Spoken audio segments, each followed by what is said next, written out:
Okay. All set there. Alrighty. Just gotta wait for YouTube Studio to activate, and we gonna get this thing popping. Got the notification on my phone. Love that. Mm-hmm. All right. We are live. What's going on, everybody? Crazy Dog back with another Guardians live stream. Game, what is this? 84? Yeah, 84 of 162. And of course, it's Big Rig Bump Day. Gavin Williams making his season debut after like, what, 6 or 7 rehab starts. It's going to be fun. Of course, the Guardians took the first game of the series last night on a walk-off sac fly by Bo Naylor. And we'll see if we can build off of that here tonight and at least secure a series W. So, with that being said, let's get right to these starting lineups. Starting with the visiting Chicago White Sox. Leading off, right fielder Tommy Pham. Batting second, left fielder Andrew Benintendi. Batting third, center fielder Luis Robert. Batting cleanup, designated hitter Gavin Sheets. Batting fifth, first baseman Andrew Vaughn. Batting sixth, third baseman Lenin Sosa. Batting seventh, the natural-born tryhard himself, shortstop Nicky Lopez. Batting eighth, second baseman Danny Mendick. That's an interesting last name. Wow. And then, of course, you got catcher Martin Maldonado rounding it out, batting ninth in the squat. And then on the mound for the White Sox is Eric Fede. And then for the Guardians, as always, leading off, left fielder Stephen Kwan. Batting second, center fielder Daniel Schneemann. Had a home run yesterday. That was pretty cool, especially right after I was saying how the Guardians' second spot in the lineup has always been cursed lately. Well, he's like, what curse? I'm going to hit a dinger. Does that snap the curse? We'll see. But yeah, he's batting second in center field, Daniel Schneemann. The Mighty Mormon. Oh, man. The Mighty Mashin Mormon. Yeah. Batting third baseman Jose Ramirez. Batting cleanup, first baseman Josh Naylor. Batting fifth, DH David Fry. Batting sixth, you have second baseman Andres Jimenez. Batting seventh, you have the youngster making, I think this is what, his fifth or so start, it feels like. Right fielder John Kenzie Noel.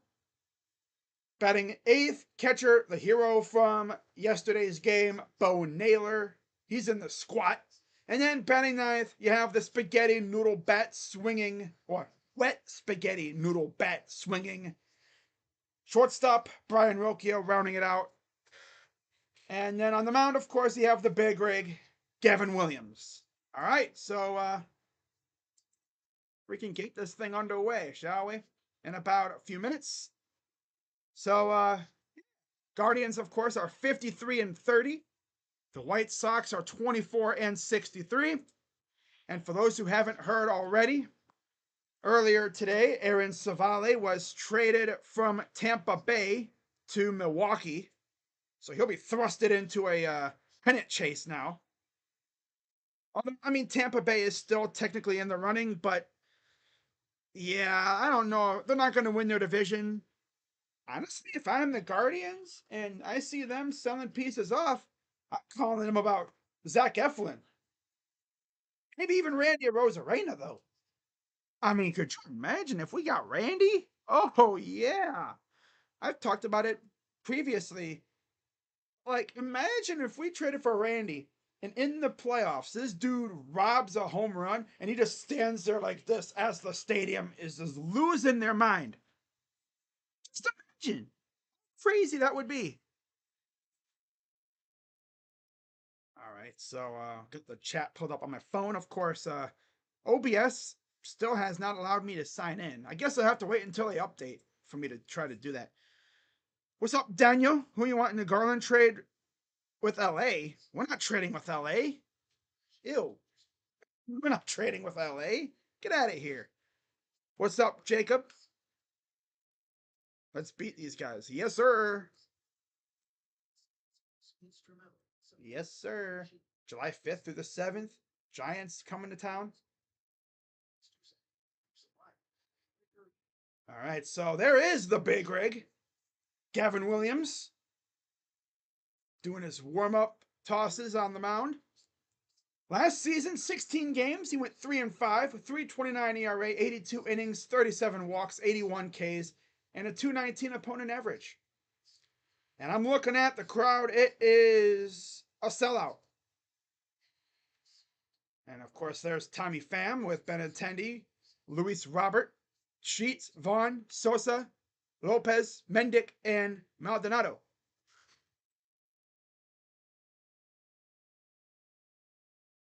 So you look at the White Sox lineup. They have a few players who could possibly get traded. Of course, Luis Roberts, like the first one you think of. Tommy Pham could get dealt. You know, he's been pretty good for them. But you see, there's the defensive line alignment. Quan, Freeman, and of course, or Schneeman, and then Noel. Ramirez, Rocchio, Jimenez, Naylor, and Naylor. And then the umpires behind the plate, you have Lance Barksdale, the crew chief, Will Little at first, Nick Lentz at second, and Emil Jimenez at third. And you see Emil, I think, talking to J-Ram. Okay. All right, we're ready. Beautiful day for baseball in Cleveland. I know in Columbus it was raining. They actually had a severe thunderstorm alert. So they actually had to delay the start of the soccer game. So, yeah, let's get this baby underway. Of course, no spoiling in the chat. Please. I would graciously appreciate that. As would everybody else. All right, so Tommy Pham is in the right-handed batter's box, and we're ready for first pitch. Inside, 98 miles per hour. Welcome back, Gavin Williams. Sheesh. Sheesh. All right, we're underway from Progressive Field. Here's the 0-1. Fouls it off. 98. Yo, dude. I think his arm's feeling good. I was wondering how he would look. 4 homers, 16 RBIs for Tommy Pham. Bitch. Ooh, high and inside again, 98. If we trade DG to the Lakers, I want Dalton, Connect, Reeves, and the first. If we trade DG, I want D'Lo. Here's the 1-2. Oh, wait, this is going to go to right. Noel will get underneath and make the catch. Why do you want DG? What do you want D'Lo? He played under Kenny in Brooklyn. Why not? Why not? Speaking of the Lakers, the Cavs actually hired one of their assistant coaches. So that's cool. So that we'll see what else comes up with the staff. Wonder how many other former coaches we're going to hire. Here's the first pitch. And Benintendi to left. Quan will get into the shaded area, make the catch, 2 down. So, quick 2 outs. What's up, Eric? All right, so that's a quick 2 outs for the Guardians. And here's Luis Robert. Had a home run. And then he also had a couple RBIs. In 32 games, 10 homers, 18 RBIs, 215 average, 286 on base percentage. Of course, he famously did not throw the ball in to try to stop the winning run on the walk-off sac fly. He just stood there with the ball like his controller died. 0-1 coming from Williams. Pitch. God, he just throws, and it's a base hit. God, this dude's going to be hitting everything, huh? So much for it being a 1-2-3 inning. It's good to see Gavin's, I was worried about his control. So runner on first. And here's Gavin Sheets, 78 games, 235 average, 7 homers, 28 RBIs, a 330 on base percentage.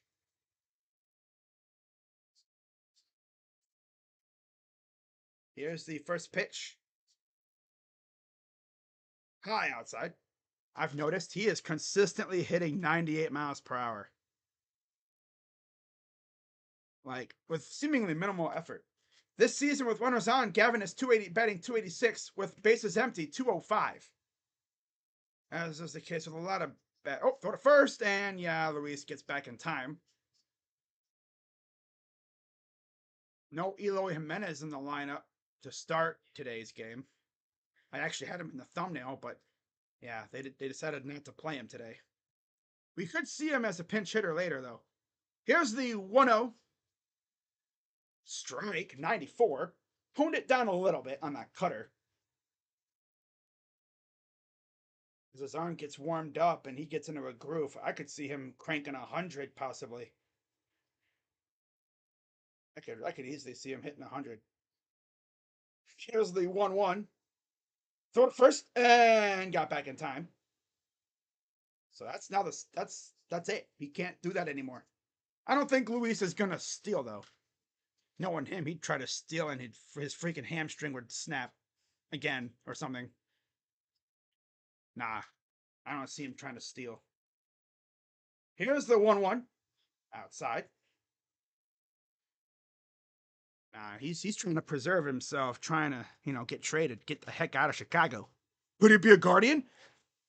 I mean, I'd hate to give the White Sox prospects, but getting Luis Robert would be amazing for us. 2-1 from Gavin. Pitch. Kind of funny how we have Gavin versus Gavin. 3-1 count for Gavin Sheets. Gavin versus Gavin. You love it. You guys won on a walk-off. Yes, sir, Karam. And it was fun, too. Streamed it. He's taken off. Ball four. Okay, come on, Gavin. Lock in here. Got 2 quick outs, and now you want to fool around. Gotta lock in here. One of the big things I'm worried about is his command. His command has been very shaky in his rehab starts. He took like 7 of them. God. I was beginning to wonder, are they just going to keep him down in AAA until the All-Star break or what? I mean, damn. Pitch to Vaughn. Fouls it off.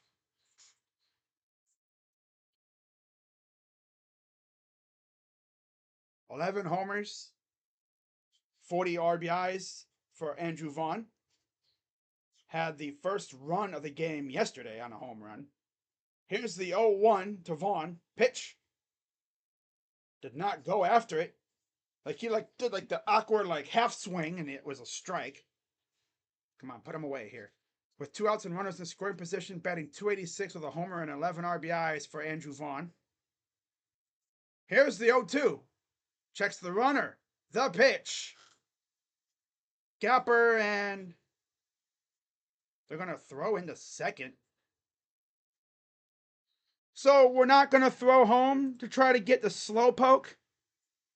Quan, you got to throw home there, man. I mean, it's freaking Luis Robert running. He's not fast. You're just like, I'll concede a run.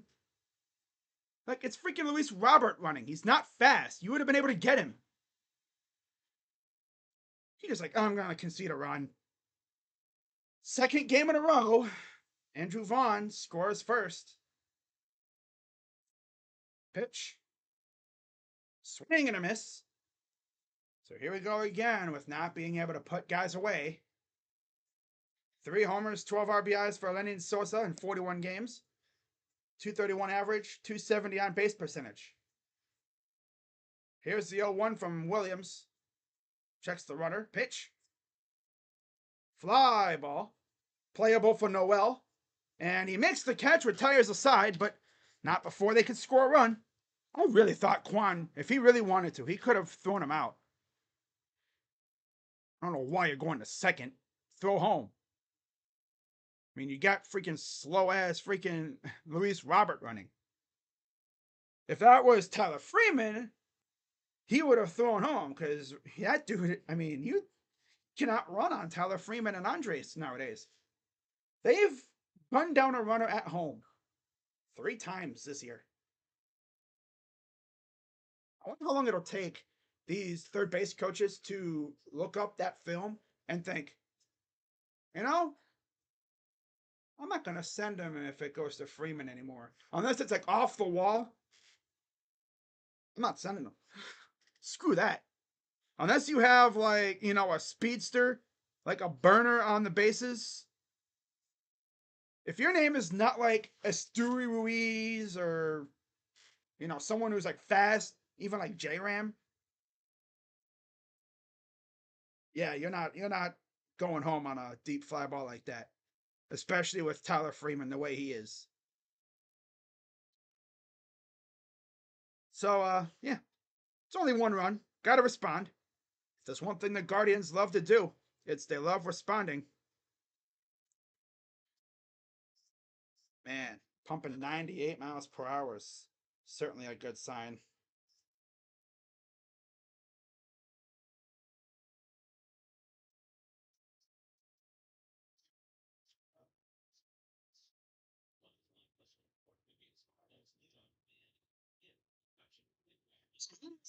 Okay. 17 starts, 5-3 record, 3.23 ERA, 100 innings officially. I think he's 1-0 in his career against the Guardians.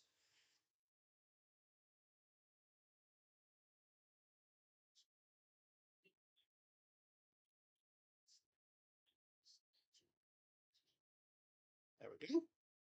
Pitch to Kwan, and it goes off of Maldonado's glove.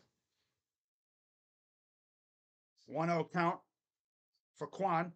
1 plate appearance shy of qualifying for batting title. Pitch. And that's a base hit.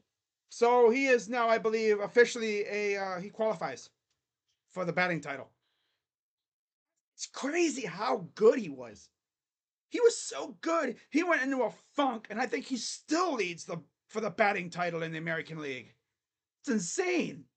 It's like, this kid is insane, man. It's just like always on base. But now we gotta bring him around and have him score here. Here's Daniel Schneemann. Pitch. Chopper. Had trouble the relay, and well, they got 1 out. Mainly because there was a little trouble with the handoff there at shortstop. Benintendi, Robert Jr., and Pham in the outfield. What a mishmash of unit of guys there. Sosa, Lopez, Mendick, Vaughn, and Maldonado are in the infield. Of course, Maldonado in the squat. It was a very questionable signing there. You know, but okay, here's Jose Ramirez, the boogeyman of the AL Central. He always seems to sting our division rivals, especially in these situations. 23 homers for J-Ram. Here's the 1-0 pitch. Grounder, double play. Beat that one out. So, yeah, back-to-back ground outs to the shortstop. Stop hitting the ball to the freaking tryhard, bro. He thinks he's like, Derek Jeter.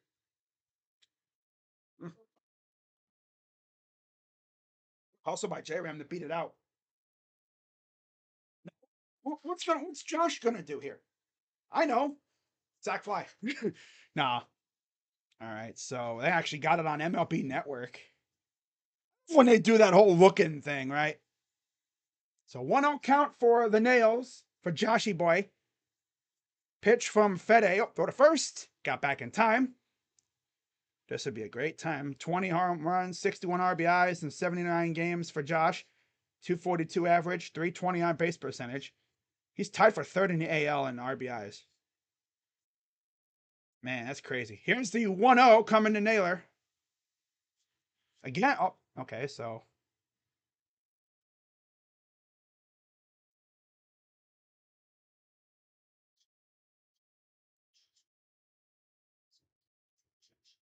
So they've thrown over now twice.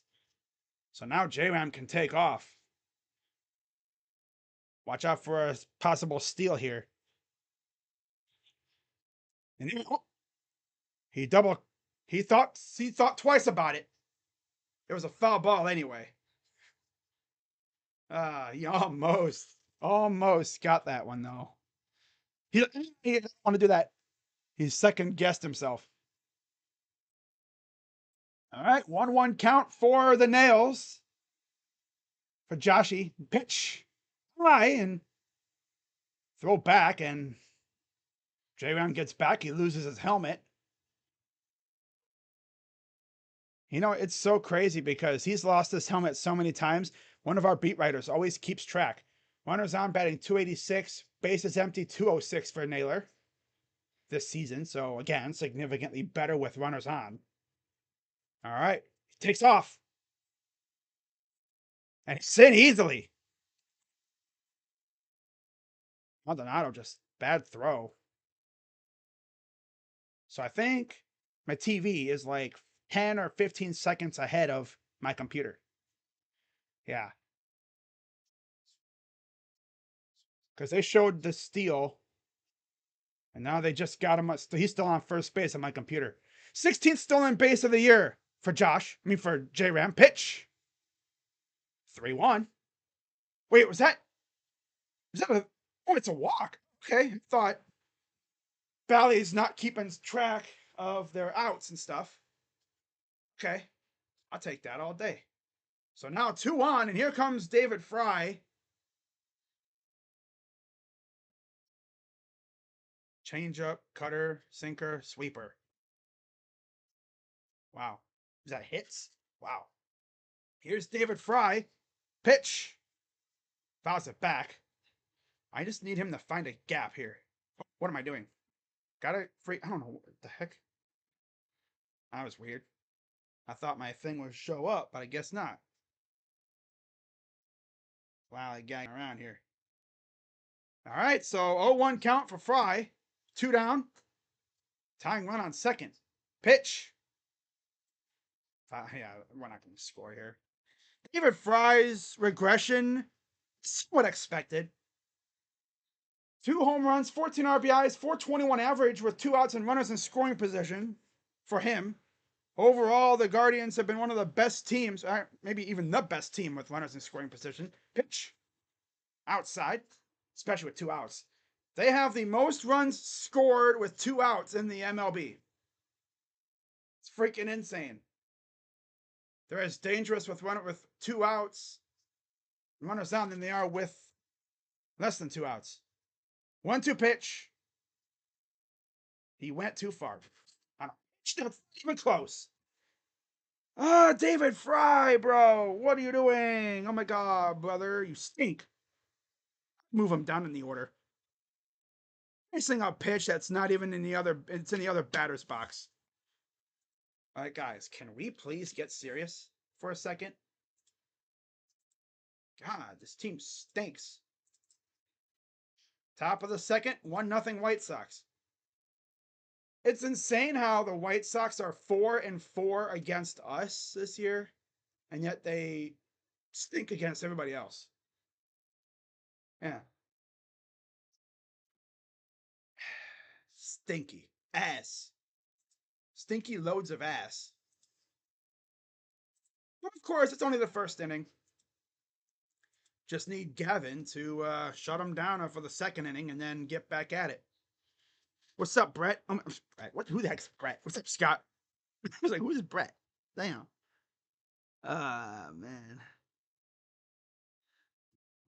Phillies and Cubs coming up. Wheeler versus Imanaga. Ooh, that would have been a banger game this stream. But of course, Cubs fans would have been like, don't stream us again, dude. Last time I streamed the Cubs, they got their butts whipped by the Mets. Especially because there was an Imanaga start. All right, let's see what's going on the Twitters. Got to keep track of Twitter, because you never know when a signing could happen. Okay.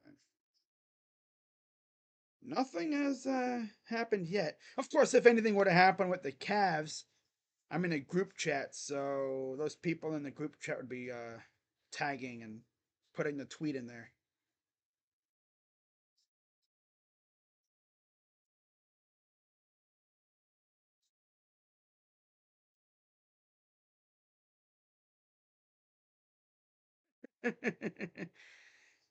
uh, talking up Dario Saric might be the bargaining stage of the 5 stages of free agency grief.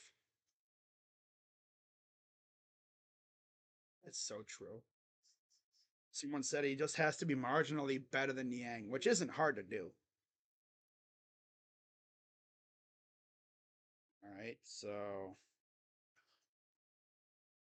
Garland. Oh, that's where Garland to Lakers trade idea. Not gonna happen. Back for the top of the inning, and oh, nice sliding stop by Jimenez to get the out. Look at my second baseman. I love it. My second baseman being a low-key tryhard. Slow-mo is gone. Yep, he went to Minnesota. He went to no, he was with Minnesota. Now he went to Golden State. Someone went to Minnesota though. I know that. Pitch. Ball coming to Mendick. Even his last name in this day and age, Mendick. 2 homers, 6 RBIs in 42 games for the second baseman. Here's the pitch. Strike.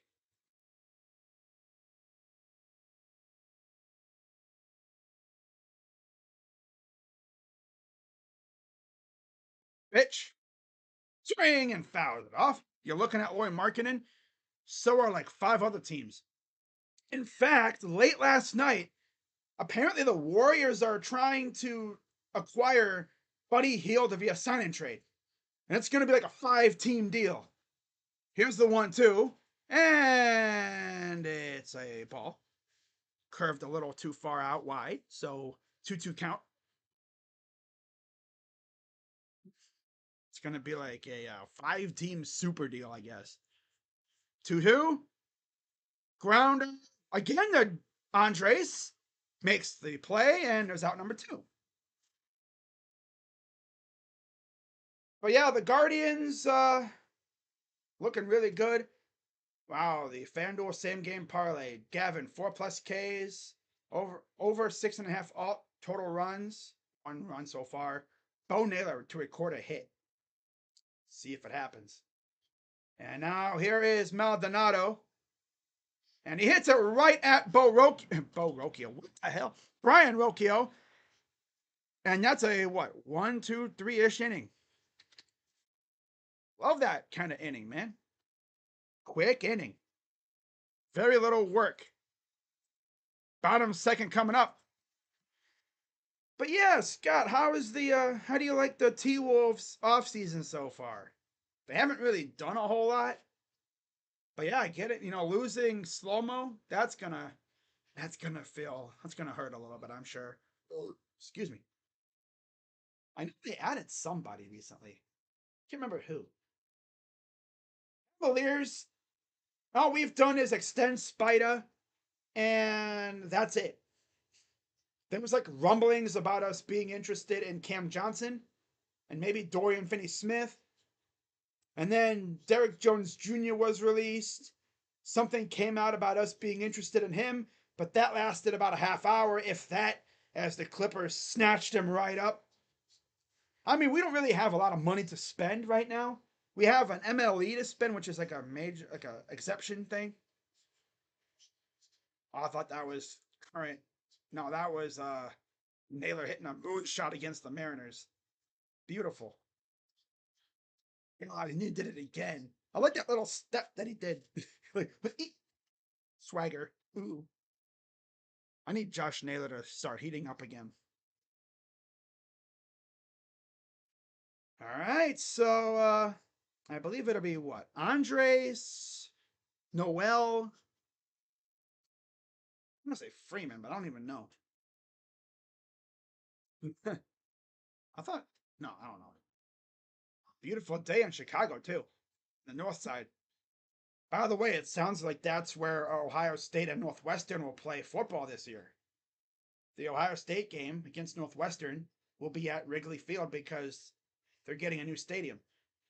They tore down Ryan Field, and they're going to be building a new stadium there. So here's Andres Jimenez against Fede. Pitch. right at second baseman. Out number 1.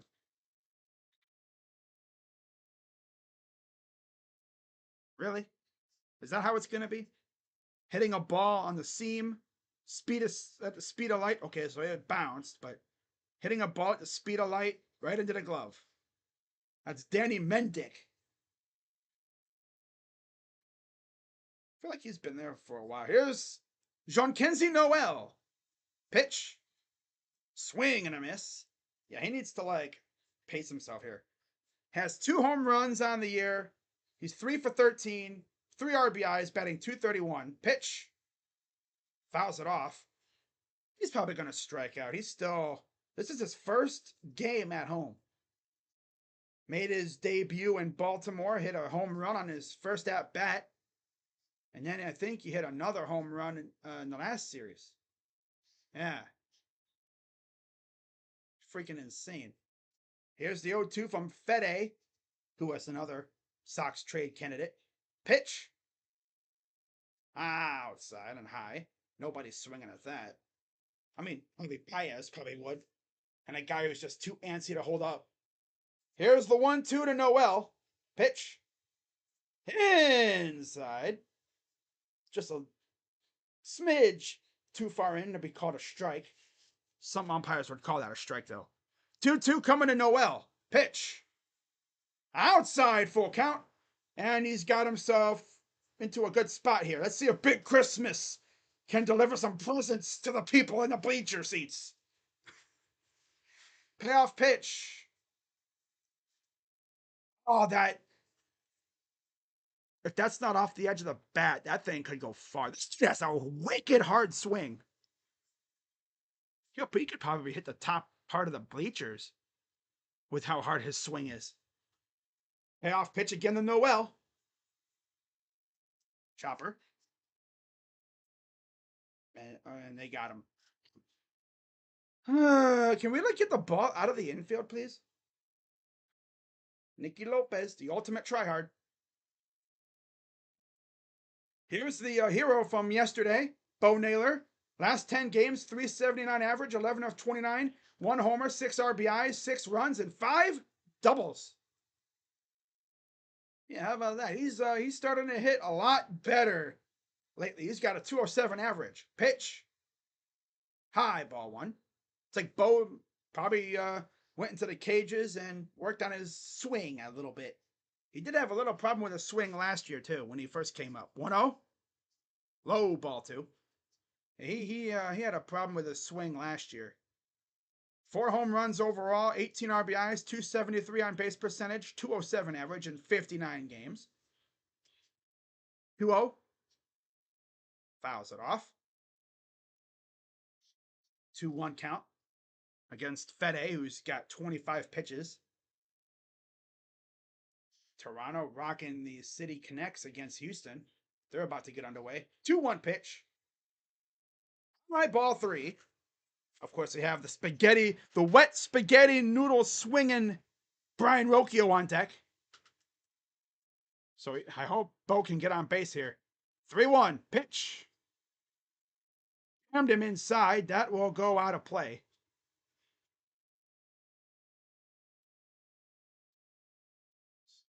Yeah, there's a lot of teams looking at Lauri Markkanen. It's a matter of where he's going, more or less, than if he's getting traded. All right, payoff pitch coming to Naylor. Come on, Bo. Here's the pitch. High, ball 4, and there's another base runner. Fede, of course, spent time in Asia. I think it was Korea ball? Playing Korea ball.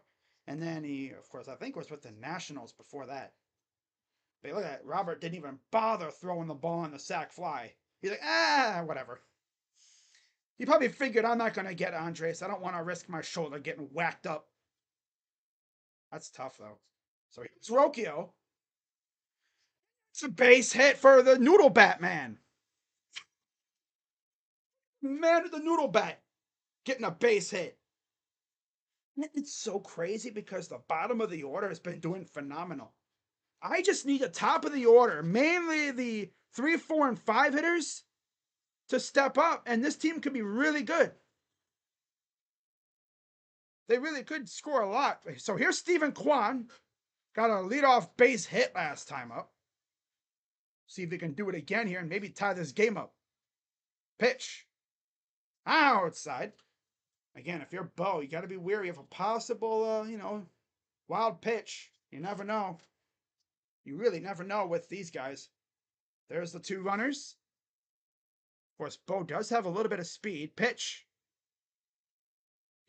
I guess, no, he didn't go, but it's a strike. Come on, Kwan. Get a base hit. I want you to hit a line drive right down into that right field corner. Here's the 1-1. Pitch. Chopper foul. 1-2. Come on, Kwan.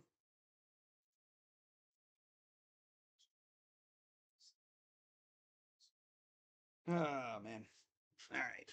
Come on, Kwani. Come on, Steven. 1-2 pitch. Checks the runner. Pitch. Ball 2. Outside and low. They're really trying to get him to chase. And Kwan is not a chaser. You have to really fool him to get him to chase. That's what I found out. Here's a 2-2 pitch to Steven. Pitch. And right at the damn stop. Stop hitting it at these people. Hit it over them. I swear, these guys have magnet glove. Feels like they do. Right at him. Dude didn't even have to move. Top of the 3rd coming up. They didn't even have to move a muscle. He just went, oh. Or he had to move his arm, but he was like, oh, hello. Hit it a little bit higher. That's into the gap, and we probably tied this game up. But classic Guardians, they can't get that other run across. So this is going to be the game where we leave a small village on base. Okay. Yep. This is going to be the game that we leave a small village on base. All right. Oh, by the way, I guess Jose, did he win? Is he a starter for the All-Star game? The Lakers are reluctant to give out first-round picks for players like Dorian Finney-Smith, Cam, or Bruce Brown in the trade market. Well, you're not going to get players then. All right. So, Jordan is starting at DH. No surprise. Adley is starting at catcher. Jose is starting at third base. And then Gunner's at shortstop. Altuve.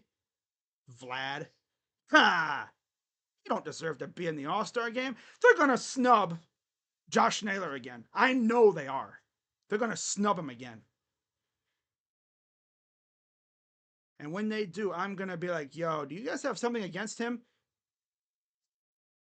It's ridiculous, man. Absolutely ridiculous. I don't know what the outfield's going to look like, though. Because Kwan was also up for a starting job in the outfield.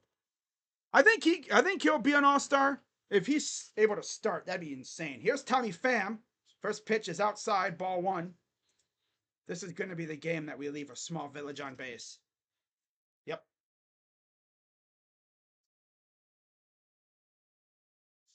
Pitch. Outside, ball 2.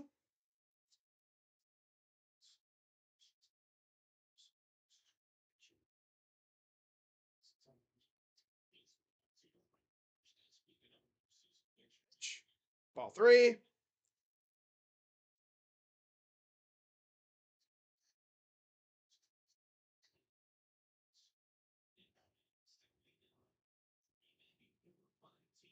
All right. Here's the 3-0 from Williams. Pitch. Hey, a strike. 3-1 count for Gavin. Pitch. Fouls it off. Into the seats.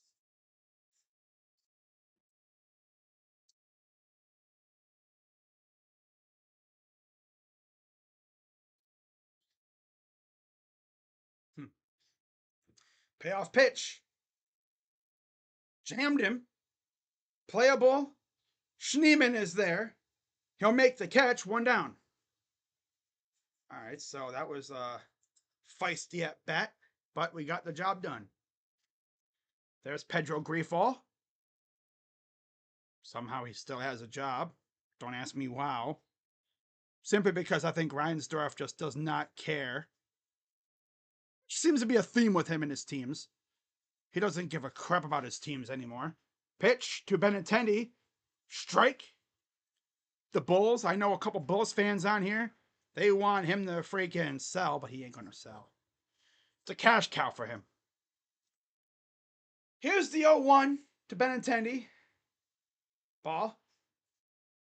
92 miles per hour. I think the 98 miles per hour is just him having that fresh arm. Here's the 1-1. Pitch. Swing and a miss. Strike 2.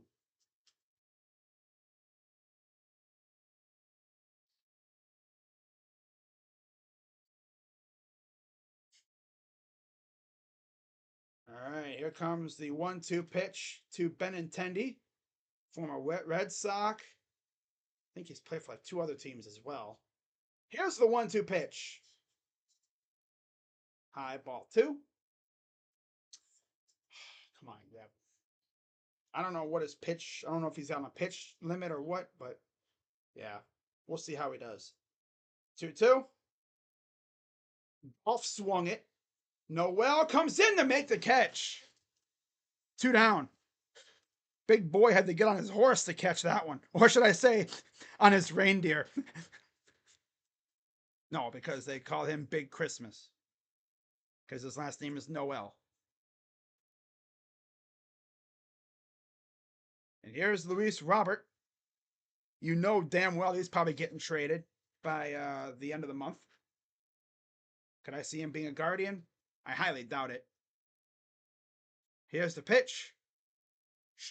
No, not a strike. It's firmly in the corner of the zone, but for some reason it's not a strike. Okay. Single and a run scored by Robert. 1-0. Ball 2. I was kind of worried about Gavin's command. Has to reel that in and lock in here. Finish this inning off. 2-0. Pitch. Ball 3. Yeah, command is an issue right now for him. He's had command issues in his rehab starts too. Got to reel it in and lock in. 3-0. Ball 4. Another walk. He's turning into Tristan right now, man. Stop walking people. I know you have freaking issues with your command, but damn. Oh, reel it in. Sheesh. And now here's Gavin Sheets. This is going exactly like the first inning. Sheets walked his first time up.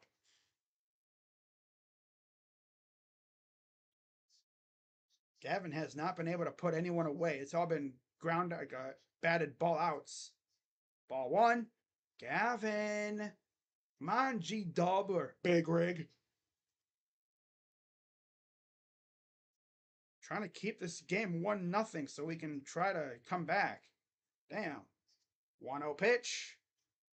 There's a strike. Okay. But yeah, we don't need the umpire squeezing us already. Already dealing with this crap from this command issue. We don't need him. We don't need the umpire to squeeze us to further the issue.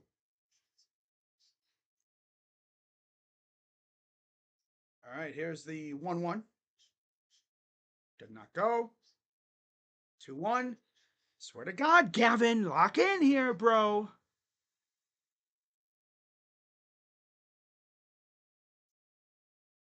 Come on now, Gavin. Pitch. Swing and a miss.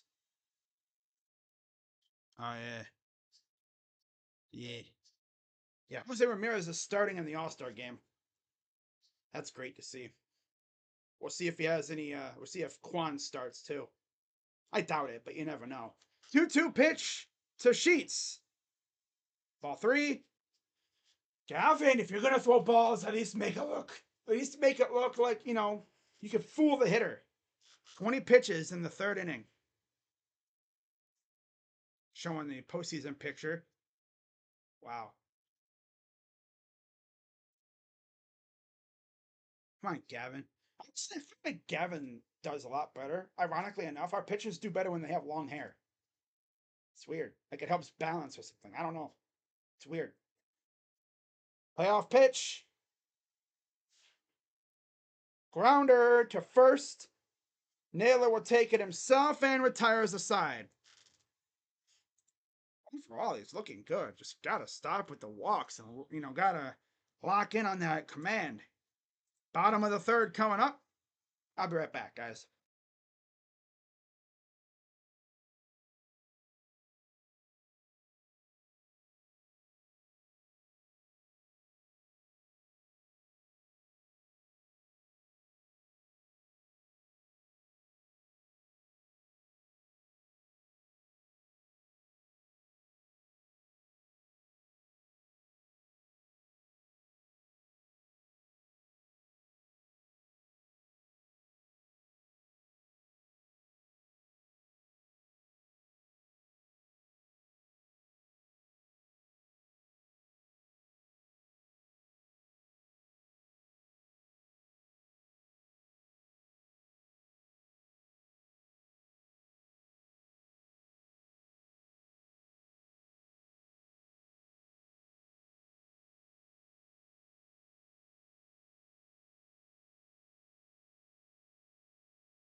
All right.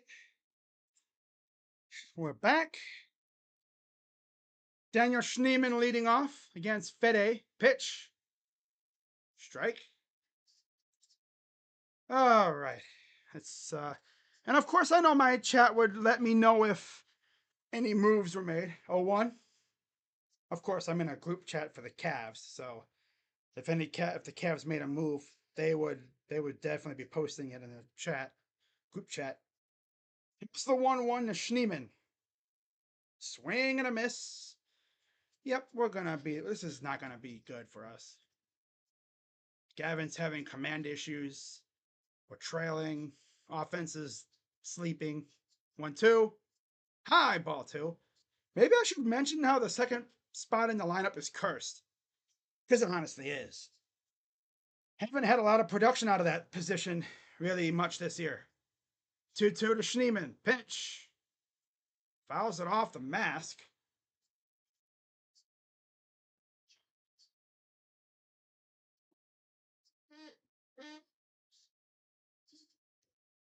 Just off the top of the bat and then off of the mask of Maldonado. Says J Ram. Hoping to maybe have a base runner or something. 2-2 from Fede. Pitch. Outside, full count. Come on, we need a leadoff base runner. Get me a leadoff base runner for J Ram, please. That'd be great. 7th sellout crowd of the season. I love that. Payoff pitch. Chopper foul. Okay, you know, fight off the pitches. Don't stare at them. Hey. Like we like to do. Especially some hitters. They just have this thing like where they just don't look for a pitch and they don't think about fighting it off. Be a tryhard. Payoff pitch again. That is going to be in the gap. No outfielders around. And he's going to go in for a lead-off double. Yeah. Ha. Oh, he even did the bird and then yeah. What's up, brother? What's up, brother? What's up, brother? And again, I mentioned how the position, the second spot in the lineup is cursed and he gets a hit. Keep mentioning how cursed it is. Lost the helmet. Look at those locks, man. Look at that flow. Third double of the year for Daniel Schneemann. Damn, Daniel. Daniel. Get it again with a base hit. Daniel. All right, so here's Jose Ramirez, the always dangerous one. The guy I call the boogeyman of the AL Central. Saved on a fielder's choice and a stolen base. Runner in scoring position with nobody out. Bring him home here, Jose. Okay, that's a strike. It's like, extended strike zone. I love when they do that. For certain players. They don't do it for everybody, just certain players. 0-1 to J-Ram. Pitch. And that's a ball. Okay. Honestly, they should flip it. Because the first pitch was a ball. That one kind of was a strike. I'll take it, though. I'll take it. Okay. The sump is all whacked up, bruh. For reals. 1-1 to J-Ram. Oh! That kissed his knuckles. Could feel the heat from that one. 2-1 count to J-Ram. Josh Naylor on deck. Man, if we add a power bat, oh God, put him right behind Naylor. Yeah. 2-1. Outside. 3-1. Yeah, if I'm J-Ram, I'm not even trying to swing. I'm going to make him try to throw a strike at me. I need a base hit from J-Ram right here, man. I need it. I need it like a kid needs candy. Set off. Full count. A lot of these foul balls are just timing. Like if he waits a second, that's probably a hit or something. But there's Josh Naylor on deck. Come on, J-Ram, get a base hit. I want you to switch spots with Daniel here. Pitch. Nope. Looks Schneemann back. Schneemann's only been up for maybe like now officially his second month. All right, payoff pitch to J-Ram. Checks the runner. Pitch. 4. Yeah, they're not going to mess with him. Smart move by Fede. Not messing with J-Ram. That's why I said he's the boogeyman of the AL Central. And now I guess you could say here's the White Sox father. Still remember that game against the White Sox a couple years ago where he hit 2 home runs, including a grand slam in Chicago. So, just need a base hit from Josh here, and we're in business. Pitch. That is double play. Oh! Look at that, huh? Hustle by Naylor. Of course, J-Ram couldn't do crap because he's slow. But there is an out. But runners on the corners. And here's the struggling David Fry. Yeah, obviously, if you're... Yeah, J-Ram, for some reason, wanted to try to go back to first. Like, bro, where are you going? Barely beat that throw. Wow, he barely beat it. Barely beat the throw. Good job, Tubby. Here's David Fry. He's long overdue for a homer at this point. Disengagement, so that's his one disengagement. I think he has two throwovers. He struck out his first time up. Take a sac fly right here. Yeah, I'll take a sac fly right here. Pitch. And oh, he caught it. And Schneemann will come home and score. They're going to check to make sure he left at the appropriate time, which it looks like he did. Good awareness to go home and score there, knowing that Robert had to dive for that ball. They might have a legit argument, though. Look at that. I'm telling you, he wants to be a Guardian. Pitch to Andres. So we tie the game. Yep, like I said, I'll take a sac fly. Right? Yeah, I'll take a sac fly. So tied it at 1. Here's the 1-0 to Jimenez. Pitch from Fede. Popped it up. And we'll stay in play for out number 3. Freaking Andres, bro. But Guardians tie the game with a sac fly, and we are now heading to the 4th, tied at 1. Well, I'm not mad about that. We scored a run. Just hate how stinky our teeth of the order has been. The bottom of our order has been doing all the work lately, which is insane. But you love to see it, though, because if the top of the order starts contributing, which obviously Kwan's contributing, he's been contributing. Neiman's starting to hit, which is nice, again. But then it's like J-Ram, Naylor. I mean, David Fry's been stinking up the place. He is ice cold. He had that massive run where it's like, what is this dude on? He's cooled down a big load amount. Man, God, I can't even speak. He has cooled down a metric ton right now. So I don't know what's going on with David right now, but I mean, it's to the point where he's actually in consideration for the All-Star game. He was hitting like over 1,000 OPS at one point, I think it was. Something like that. It's like, what the heck, brother? He's definitely come back down to earth. In fact, he's crashed down to earth at the speed of light, I guess you could say. He's still doing all right, though, but not like what he was doing before. Which everyone with a brain and a pair of eyes saw that coming. Even I kind of saw that coming. I knew it's like, yeah, he's not going to be doing this all season. He'll cool down, and he did. So hopefully at some point he will heat back up, and yeah, that'll be fun. I see a lot of people wearing like, what is it, Hawaiian shirts? Must have been a giveaway item recently. So here's Andrew Vaughn against Gavin. First pitch is a foul back. Wow. Gavin at 46 pitches here in the top of the 4th.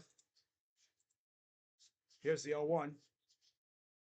Fly ball, right field, right at Noel, makes the catch. Didn't really have to move anywhere. That's always fun for an outfielder. Ball is hit right at you. You don't even have to move. That's what I call an atom ball. By the way, the whole magnet glove thing, it's a joke, because it seems like the ball just always finds the glove. I watched this episode of Jimmy Neutron. They literally had heat-seeking gloves. The glove would like go to the ball. Pitch. High for Sosa. He's 0 for 1. 1-0 count. Sosa high. Wow. Okay. It's the 1-0. Oh, that's a strike. Ooh, that's a... Oh, Noelvi Marte, 2-on homer. Wow. Don absolutely freaking stinks, bruh. Pitch. Fly ball. This will be almost caught by Schneemann.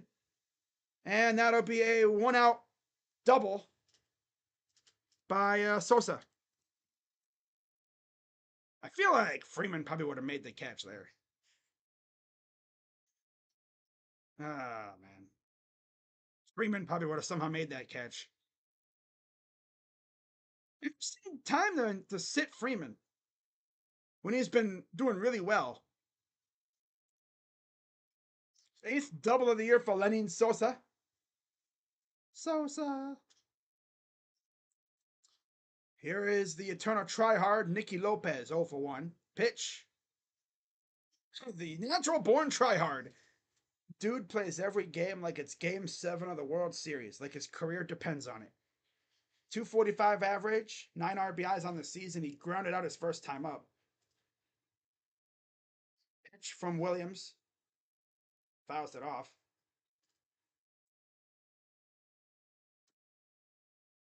Have not seen Gavin strike anybody out yet.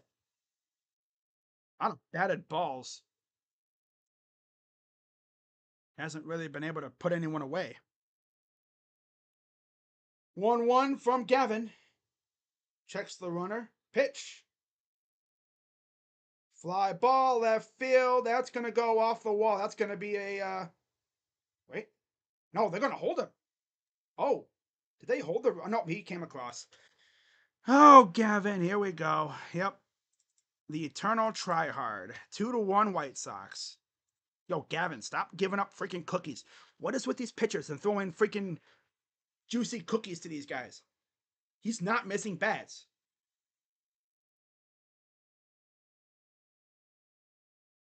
Oh, brother. Yeah, he ran through the stop sign. Wow. And can we stop like seeding runs? Like, bro, throw home, damn it. Try to get these runners, especially because he stopped a little bit. Here's Mendick. This is going to be the game we lose. I already know it. We almost lost last night.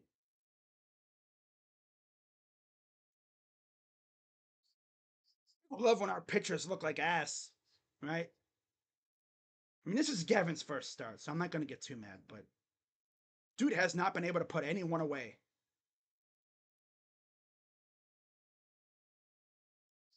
Yeah, and Sosa almost missed the bag. Here's the 1-1. Pitch to Mendick. Swing and a miss. Just limit him to 1 run and get out of this inning.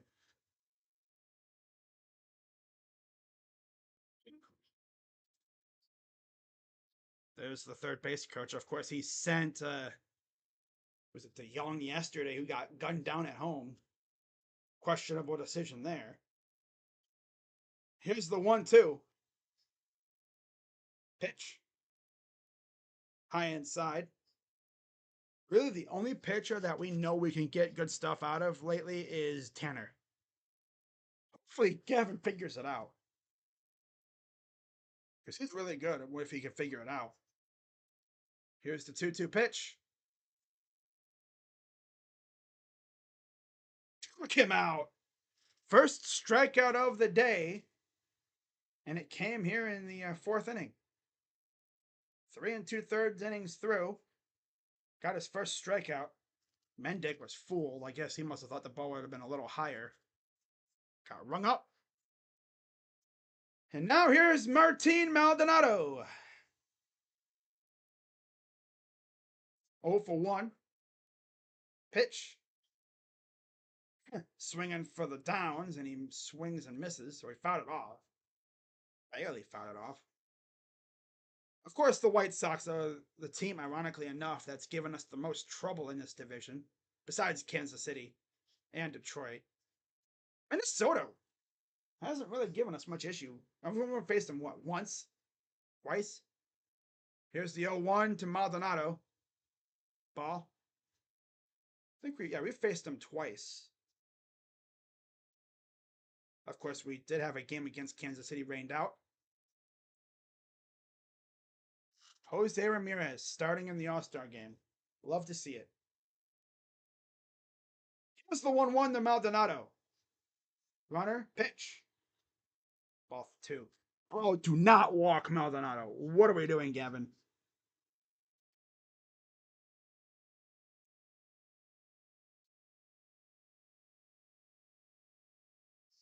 Wow. Here's the 2-1. Ball 3. Gavin. Stop throwing balls, bro. You cannot walk this bum-ass catcher. This dude's got like a sub-1 average. He's like Austin Hedges. 3-1. Pitch. Liner base hit. That's going to be 3-1 White Sox. Dude, Gavin, you stink, bro. Get back in the lab and freaking work on whatever, because you are stinking up the place. Giving up base hits to a dude who's like almost allergic to hits. Oh, man. I guess he's taking the Tristan McKenzie role. Not striking people out, looking like booty. Yep, he's taking the Tristan McKenzie role. Okay.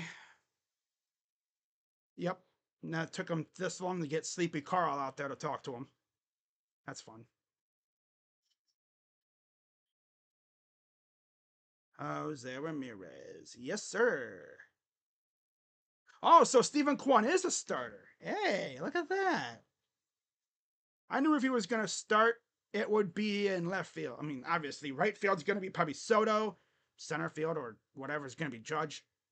Yeah, you know those two are starting. That's pretty cool. Stephen Kwan and J-Ram are starting the All-Star game. That's lit. So here's Tommy Pham. 3-1 White Sox. Because Gavin's out here just low-key looking like he hasn't pitched all year. That's to say the least. Yeah, he hasn't pitched all year. First pitch strike.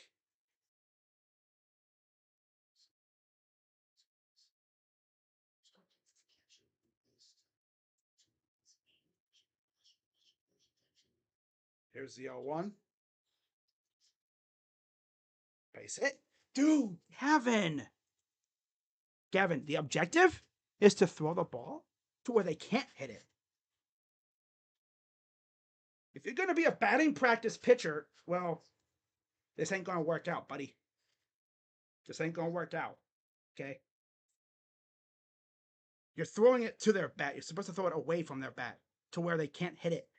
They're hitting everything you're throwing.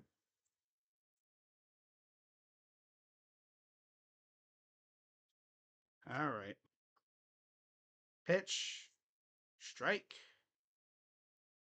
Yeah, of course. Gavin Williams freaking stinks. No surprise. Oh well, it's only his first start. Pitch. Fouls it off. Gavin stinks. Gavin stinks. I wish he would throw more freaking strikes. Gavin Willie four-seam fastball. So true. It's all he's been throwing is four-seam. His other stuff is garbage. He doesn't have no command. Here's the 0-2 to Benintendi. Fly ball. And off the wall. You can't freaking throw pitches that generate outs. 5-1. Okay, yank him. Yank him. Okay, Stephen Vogt, take him out. Might as well have him go do another 5 more freaking rehab starts. Dude is doing everything but throwing strikes, pretty much. Like, he's not missing bats. They're hitting everything. And, yeah, 5-1. So he is really taking over for Tristan McKenzie. Yep, he's taking over for Tristan. And the fact that he is throwing cookie after cookie after cookie after cookie after cookie. Hey, Luis, how about you just end this freaking game with a freaking 2-run homer? Just let's hit a 2-run homer at this point. I don't even care anymore. Maybe that'll get Stephen Vogt to take him out. Losing to the damn White Sox. Like, what are we doing here? Pitch. Hey, Gavin, just throw him a nice little generous 98-mile-per-hour cookie right on the middle of the plate. Come on, he keeps up. Yep, Stephen Vogt doesn't care about this game. From one pitcher who's unserious because this is his first start to a pitcher that's just overall very unserious. Yeah, Stephen Vogt doesn't care about this game. Nope. Eli Morgan warming in the pen.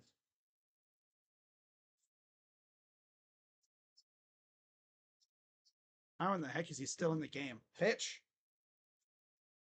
He went. No, he didn't. Okay. 1-2. Can't believe he's still in the game. I would have yanked him already. See, because you're trying to actually stay in the game. Like, you really have a legit, somewhat decent chance to come back.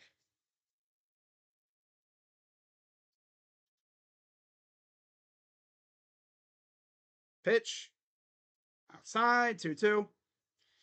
Like, you're cooked when you're giving up a base hit to Martin Maldonado.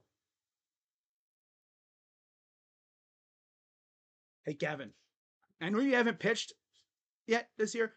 You're supposed to throw strikes, right? Yeah. Pitch. Fouls it back. think all he's been throwing is like four seam. I would not want to see the tape if I'm him after this game. That's for sure. Gav. 2-2 pitch. Hey, a strikeout. Whoa. Too bad he gave up freaking like 4 freaking runs. Bottom 4 coming up. But knowing this Guardians offense, they'll hopefully start clicking and we can at least chip away at this lead. Would have been nice if Gavin wasn't ass. Oh, but Crazy Dog gets his first start. I know. I thought he would have had it been like on a pitch count or something. Sign Aaron. Yeah, man. I mean, we might need to legit sign a pitcher. Giving up a hit to Martin Maldonado, who's been allergic to hits lately.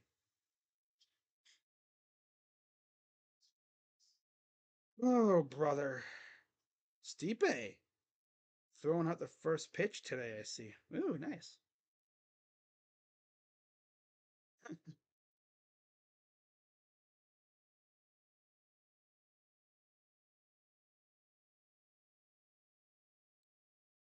Wow, since May 13th, we're 27-14.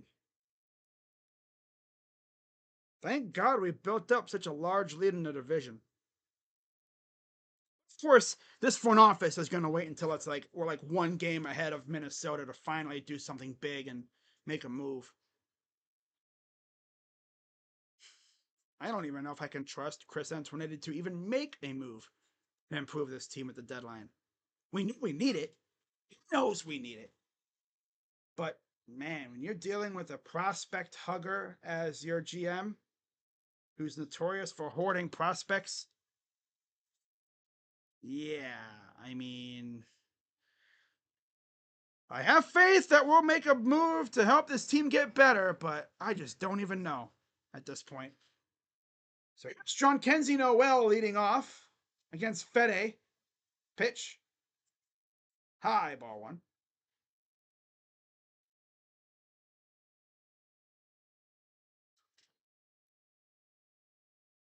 Here's the 1-0. Fly ball. Right field, and there is the out. Tommy Pham's dumbass. Freaking hate that guy. Some people actually said we should trade for Tommy Pham. Ew, no. His aura is just not there. He stinks. He's a kind of a douchebag, too.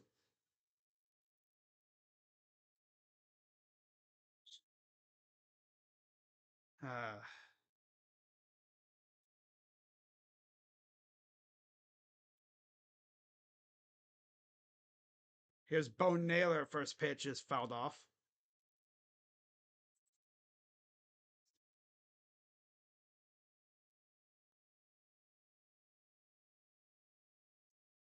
Wow. All right, pitch. High, ball 1. A lot of game left, but when your starting pitcher clearly can't locate and he's allergic to strikeouts and they're hitting everything, it's not looking good. Because we could muster a 7-run inning and we'd still blow the lead because dude can't locate. He's like Tristan McKenzie. Yeah. He's taking the McKenzie role. 1-2. Outside, 2-2. Yep, he's taking the McKenzie role of throws fireballs, but throws them right down the middle of the plate. 2-2. Swing and a miss.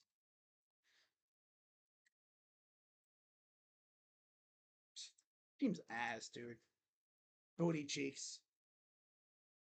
Can't even hit Eric Fede. Not even serious at all. Not a serious baseball team. Here's Rocchio. First pitch is right at the first baseman. 1-2-3 inning. No surprise there. Stinky ass team. I'm trying to do it like where I slander him enough and then they come out and they actually do good. It's happened before with a lot of the players.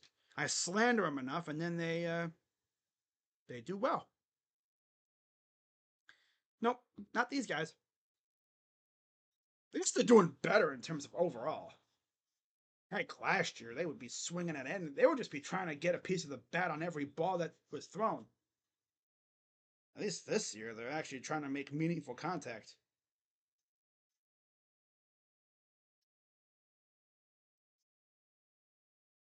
Bring back JC Mejia. Ew.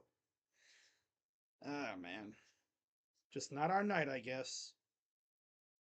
I guess you could say Eric Fede is our kryptonite.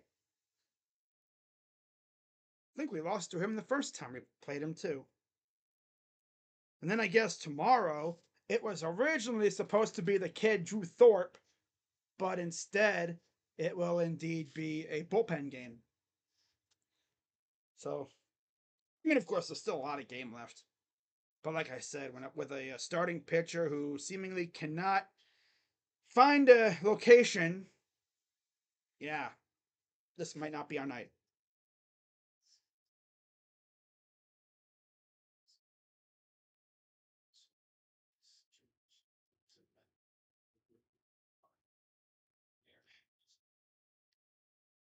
All right. So we go to the top of the fifth, down 5-1. His velocity is good. It's just that damn command. Like I said, he needs to go back into the lab, right? I mean, lock himself in that film room, watch this tape, and really look at what the hell he was doing wrong. Because his velocity. And here's Eli Morgan. Oh, boy. Trying to keep it a 4-run deficit until the offense wakes up.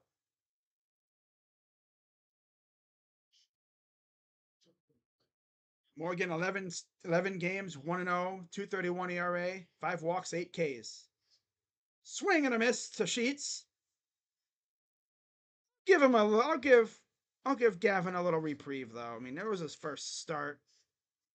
Yeah, 1-1 against a try-hard ass team. He'll probably have two more starts in the first half of the season.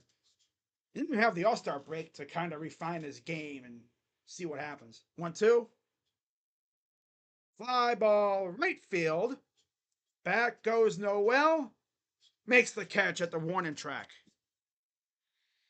Well, I understand you're not going to win every game, but man, when the Twins are getting hot and you're starting to derp around, it's tough to watch. What the heck is this trade?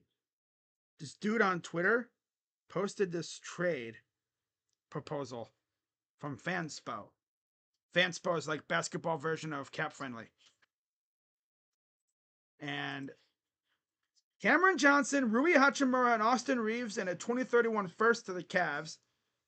Garland and Levert pitch, swing and a miss. Garland and Levert to the Lakers. Nets get George Niang, Jalen Hood-Schifino, Christian Wood, the 2029 first, and D'Lo.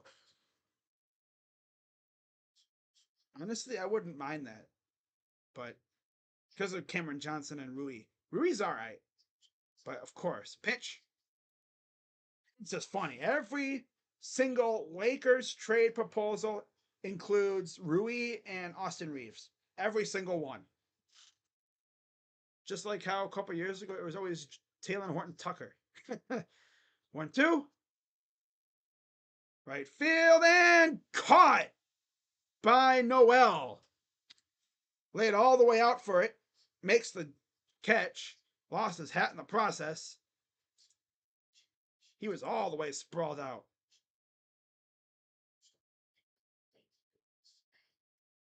So yeah, he can definitely make those plays. I love it. That's a big dude out there in right field too. He's like Yasiel Puig almost in terms of how his like height and his build.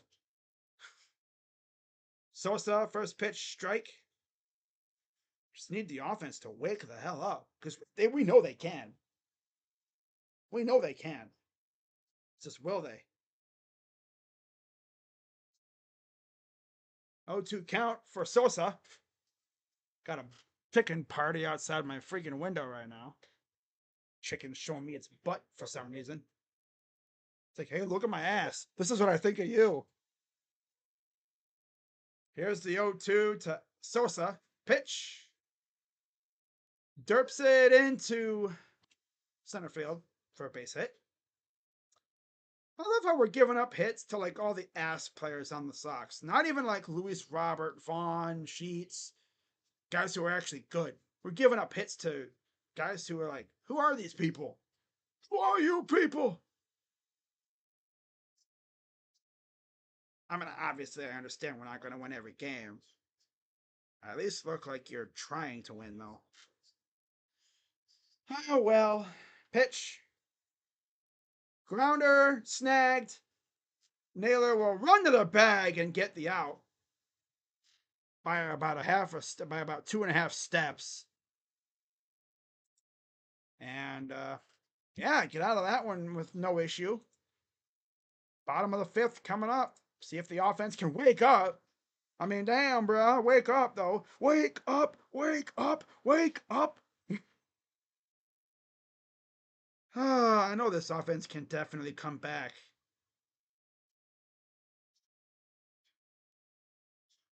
Oh well. The White Sox, for some reason, have given us, I think they've given us the most issues out of the division, which is ironic because they're the worst team. But like I said, though, it's July. A lot of these players on the White Sox, they're trying to get traded. They're trying to get the hell out of there. So you already know they're going to go try hard mode. They're going to make a play that normally they would probably not really try to make. They're trying to like impress and look good for the scouts that are probably watching them, especially Luis Robert. Right? They're trying to showcase their talents and abilities, and they're just trying to get the hell out of there. Trying to make these scouts salivate.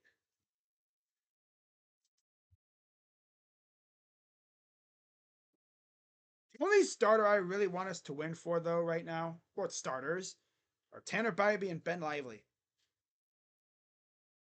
I mean, I think Gavin will be fine. He just has to work on his command. He had command issues in AAA this year in his rehab starts. But Tanner Bybee is insane. Love that guy. It's that guy. Lively, too. Makes me confident about Matthew Boyd eventually. But what a coincidence, right? We signed Matthew Boyd, and all of a sudden our pitching can't figure things out. Coincidence? Possibly. Bringing a guy from the trash-ass Tigers over here. Here's Stephen Kwan leading off. First pitch strike from Fede.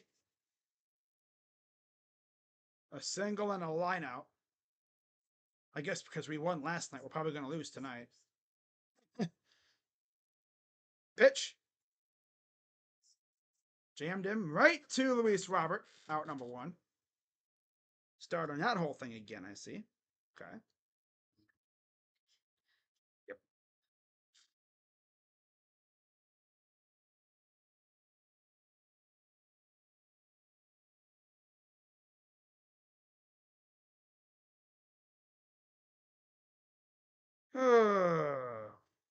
Vegas has signed Akira Schmid. Pitch. High outside for Schneeman.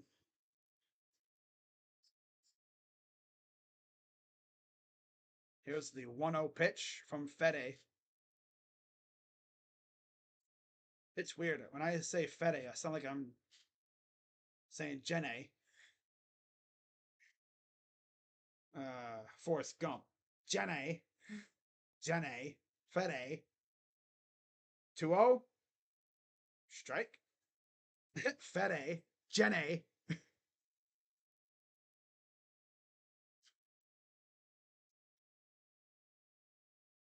2-1 Schneeman. Fouls it off. Evens the count at 2. Yankees are losing. That's nice.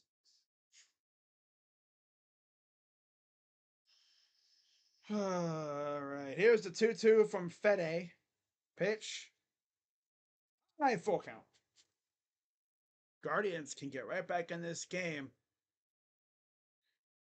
with a couple hits, you know, especially because you have the teeth of the order coming up. Payoff pitch to Schneemann. The pitch. Fouls it off. Stays alive. Okay. Yes.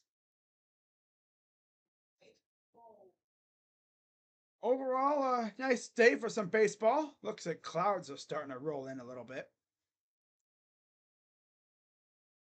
Payoff pitch. Swing and a miss. Of course. Okay.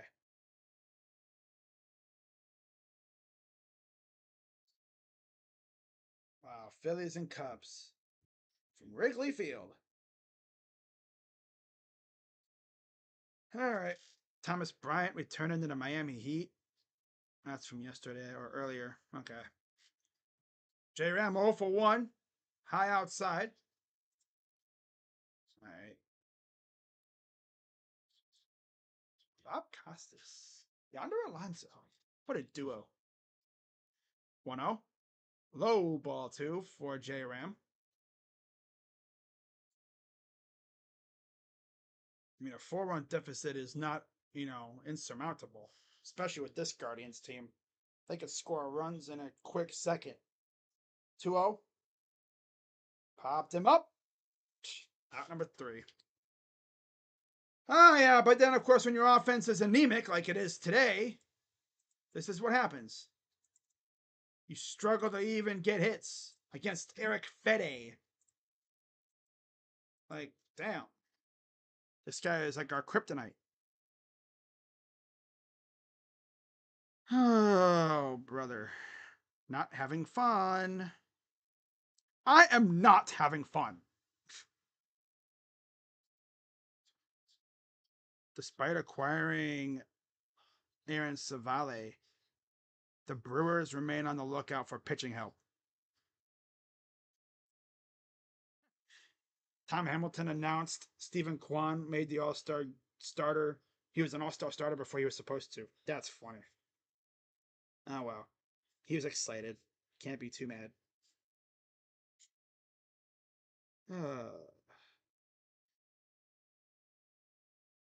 So I guess in the documentary that was finally released today, Triple H confirmed that Cody versus Roman was the original plan, then changed to Roman versus Rock with no firm plans for Cody, then changed to Cody versus Roman again, the tag team match added. Huh.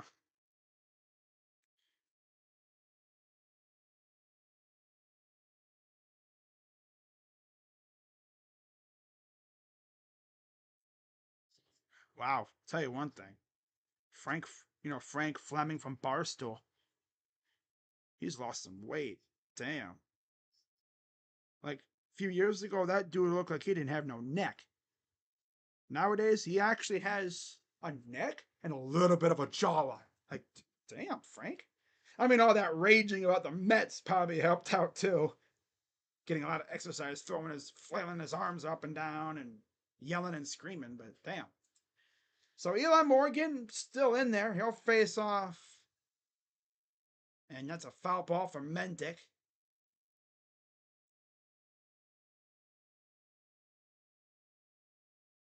Oh, well. Tonight's just not our night. It is what it is. Sucks that I had to come on Gavin Day, but yeah. Would have been nice if the offense would have been able to show up to help him out. You're not going to win a lot of games scoring 1 run. No matter who the opponent is.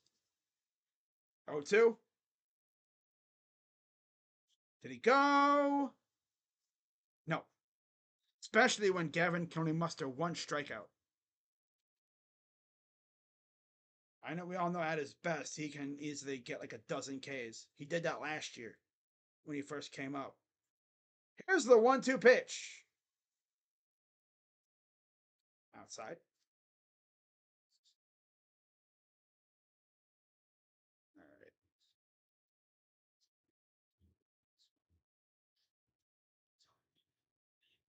Oh, brother. Brother. What's up, brother? 2-2.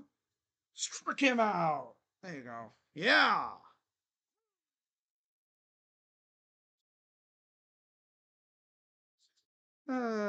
Becky hugged Cody after the title victory. Nice. That's cool. Bruce Lewis placed on the IL again, 10-day IL with a right abductor strain. This season, 24 games, 10 homers, 18 RBIs, 292 average. Grounder right back to in front of the bag. Out number 2. Martin Maldonado. Waste no time there.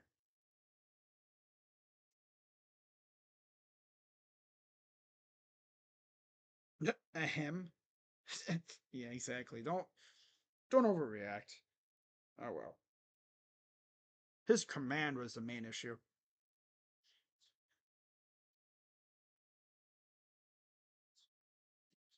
Pitch. Strike to Pham.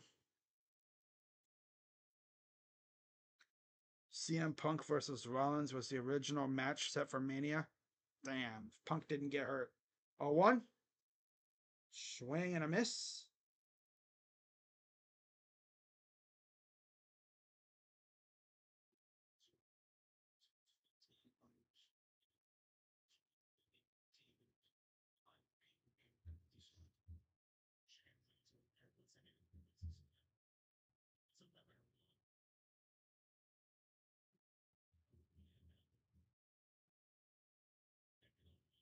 Hmm.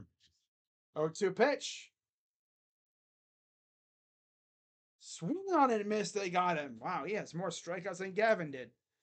Crazy. Bottom 6 coming up. Running out of outs. They gotta get some going here on offense. They gotta have one of those classic big innings that they love to have every once in a while, where they stack like 4 or 5 hits in a row and they score some runs.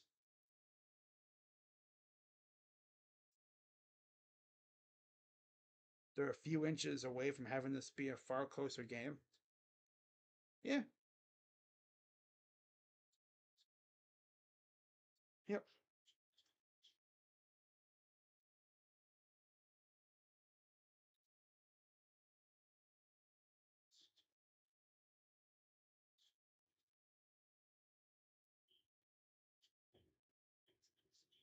Clean sweep for Milwaukee. I like how they did that. Little tag team action between the Guardians and the Brewers. I guess all 4 players are starting in the All-Star game. Yeah. Yelich, Contreras, Ramirez, and Kwan. That's pretty dope. Usually we do a little tag team thing with the Rockies, but cool that they did the Brewers. Yeah. The crew. Well, let's see if the offense can wake up here. They always have this thing for late game shenanigans. So trying not to lose our 10th game at home.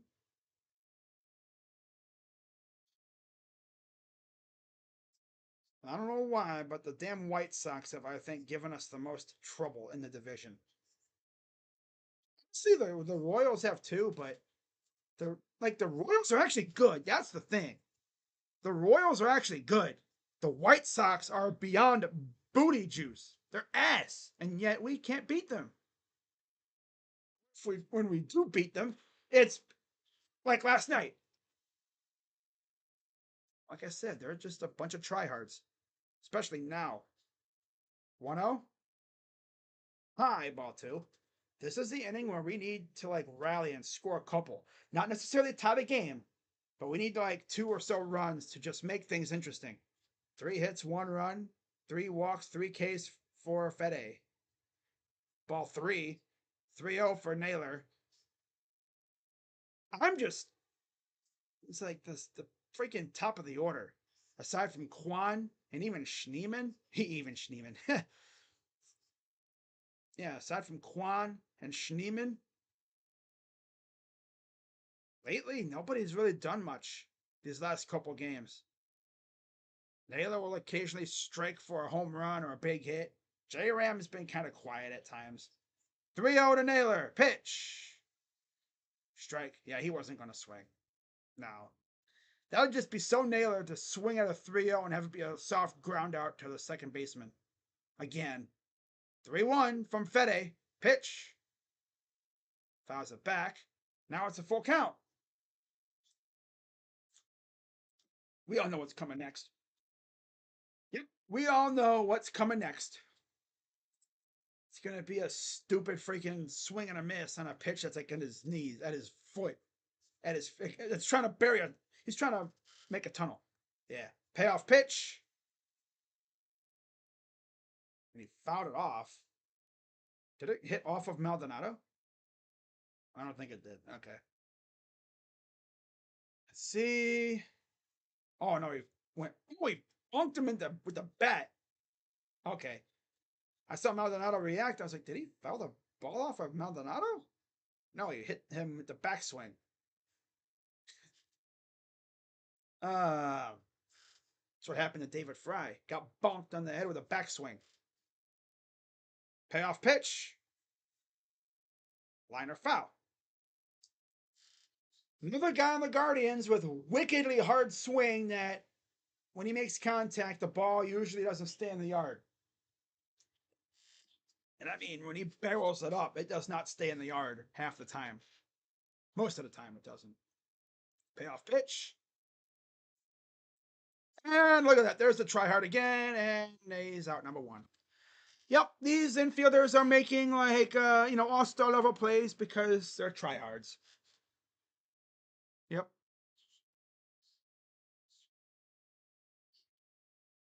I mean, they're pros. They're gonna, try to win every game, but Naylor's got to be the king of hitting it right at people. He has to be the king of that. Here's David Fry.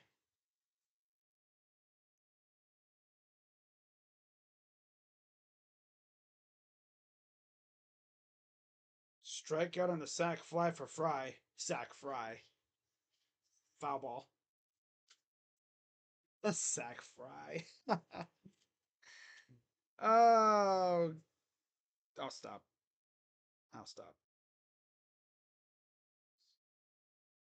Which? Swing and a miss.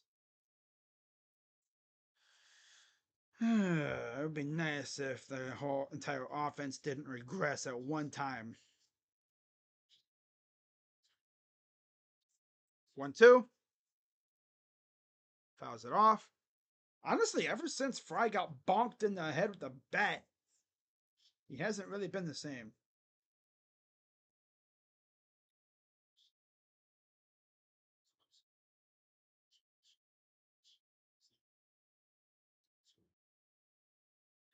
One, two.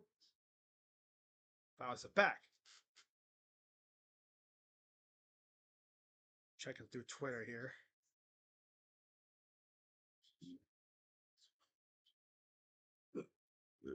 Oh, yeah.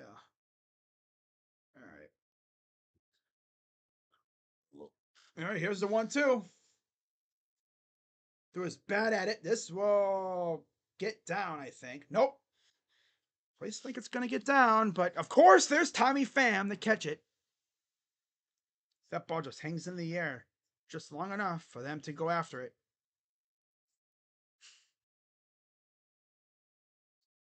I guess Eric Fede is just the master of forcing soft contact.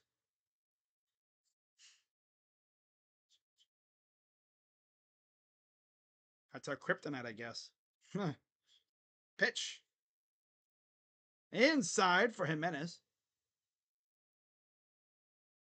I think the only chance of a comeback is against their bullpen, which Fede is at 87 pitches.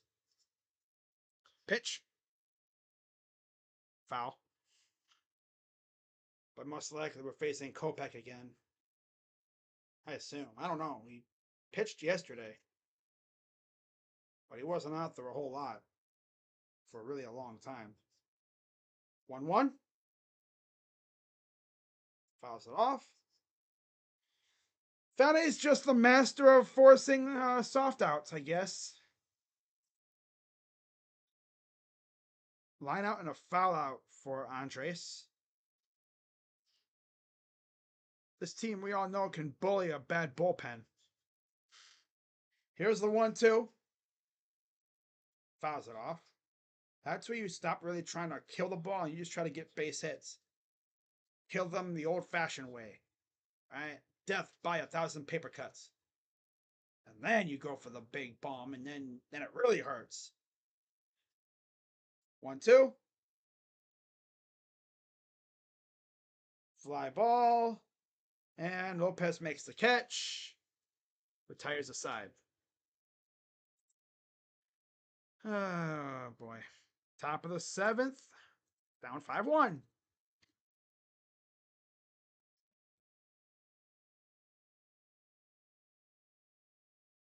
Plus 650. Think they come back. Unless they can get to the White Sox bullpen, they ain't touching Fede. I don't think they touched him at all last game either, last time they faced him. He is legit their kryptonite. This offense just stinks. A lot of soft contact. And it's hit right at people. Meanwhile, Gavin Williams is throwing hard, but he's throwing hard cookies. Right into their bat. He did not do a good job of missing bats.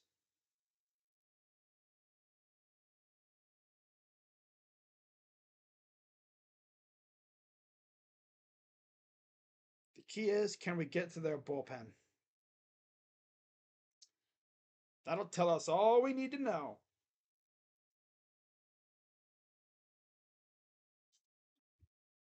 We will know if this team is serious if they can make a run against their bullpen.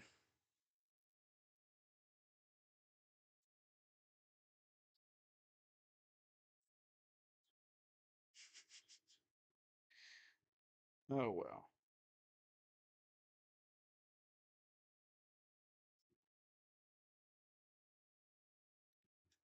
Going platinum after Ramirez. Is there... Oh, the hair. People are asking Columbus Crew questions because they're on a weather delay. Someone asked, will Diego Rossi be going platinum color hair after Ramirez?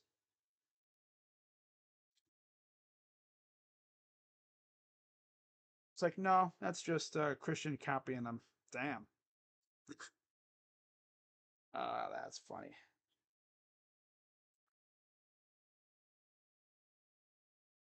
All right, so back for the top of the 7th. It's Hentges against Benintendi. I think when you look at the Guardians' needs, it's still the same. 20 games, no record. 2.75 ERA, 19 and 2/3 innings, 4 walks, 21 Ks, and a 191 opponent average. So he's been phenomenal. But yeah, we look at the needs for the Guardians, it's still the same. They need a starting pitcher, maybe even 2, and a bat. Or maybe 2 bats. Maybe you get like a depth bat for the bench. Pitch. Sucks. The offense didn't show up again for Gavin. Facing Eric Fede. Fede. Pitch. Swing and a miss. Struck him out. Just got to keep it, hope the offense wakes up. Because it can. I can't tell you how many games. I mean, against Kansas City that I did not too long ago. Offense looked anemic in that game, and then all of a sudden they just started hitting everything. Problem is, they're doing that here, but they're hitting it at people. Imagine the damage they would have been able to do if they would avoid the opposing glove. These guys are out here making try-hard plays, diving catches, and it's like, come on, you don't want to do that. High fly ball, right field, off the wall. Noel will chase it down. That'll be a 1-out double for Luis Robert, who is clearly just trying to fortify his trade stock. which he will be traded most likely. It's just a matter of where is he going to go. Guardians fans want him to stay in Cleveland. Man, I mean, I just can't help but think. Luis Robert on this team. We have the depth. And here's Eloy Jimenez coming in as a pinch hitter. We have the depth where he wouldn't have to play in the field. He could DH.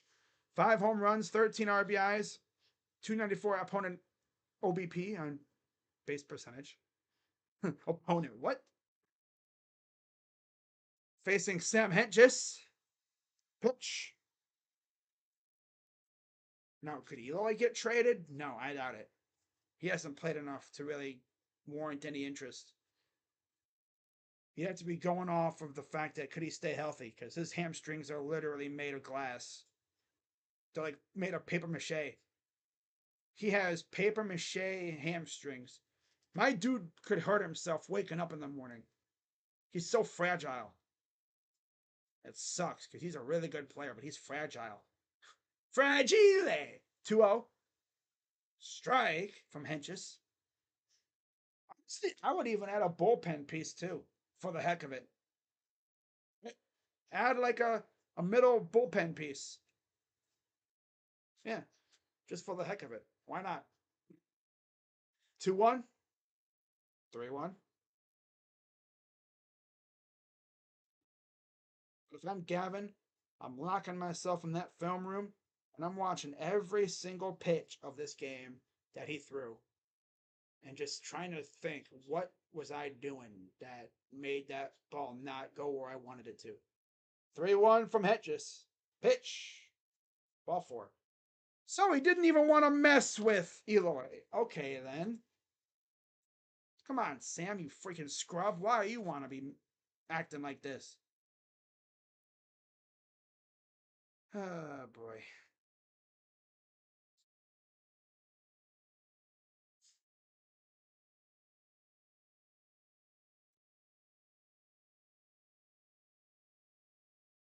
Pitch. Swing and a miss to Vaughn. Also, it took out Gavin Sheets.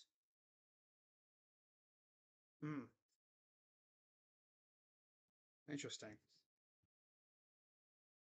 I wonder why. Maybe the matchup? Pitch. Probably the matchup. I don't think Gavin Sheets would be the one to get traded. Now, if Luis Robert was pulled from this game, then you'd think injury or trade. Yeah. They wouldn't pull him because of a matchup. 0-2.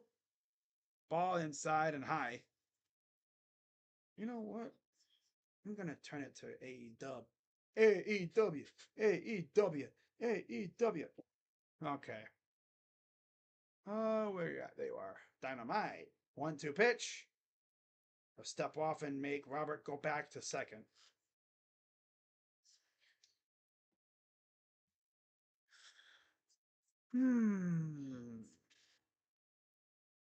No pressure, but if you don't throw like an ace, your season's over.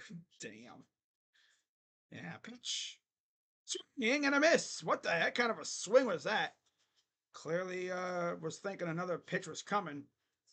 And he swings and misses, and there's 2 down with 2 on. The game is literally teetering on the balance here. It hangs in the balance. We give up any more runs, this game is pretty much over.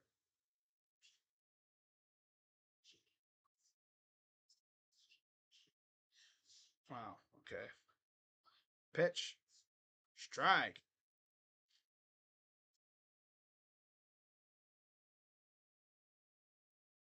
Lenin Sosa, 2 for 3 with a double, a single, and a run. He's at third base. Pitch is swing and a miss. But yeah, no Yoan Moncada. I think he's still hurt. Yeah.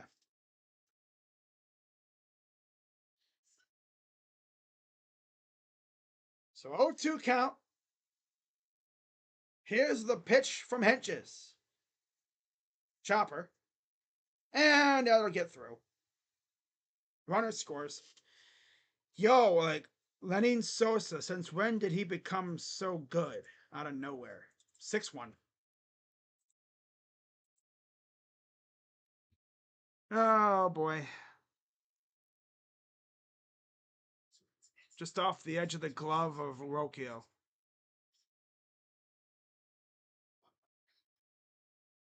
Lenin Sosa, 3 hits.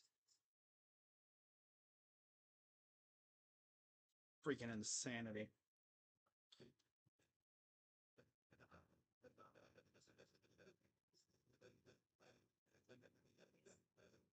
Three hits for Lenin Sosa. Oh, brother.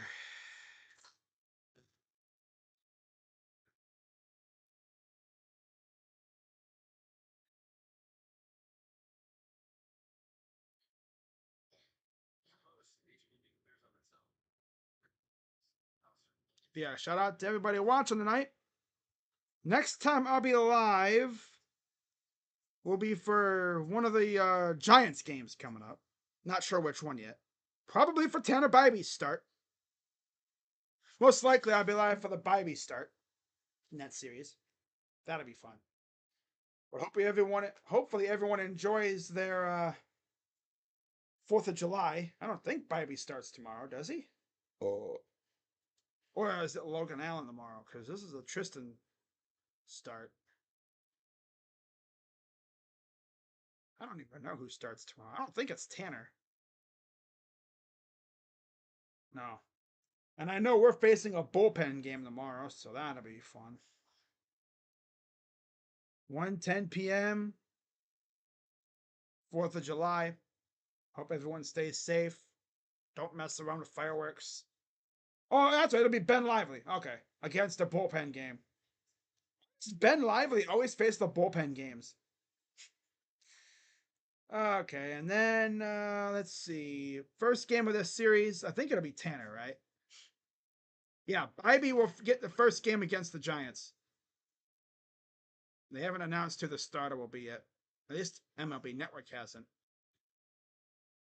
So, 2 on, 2 out. 6-1 White Sox.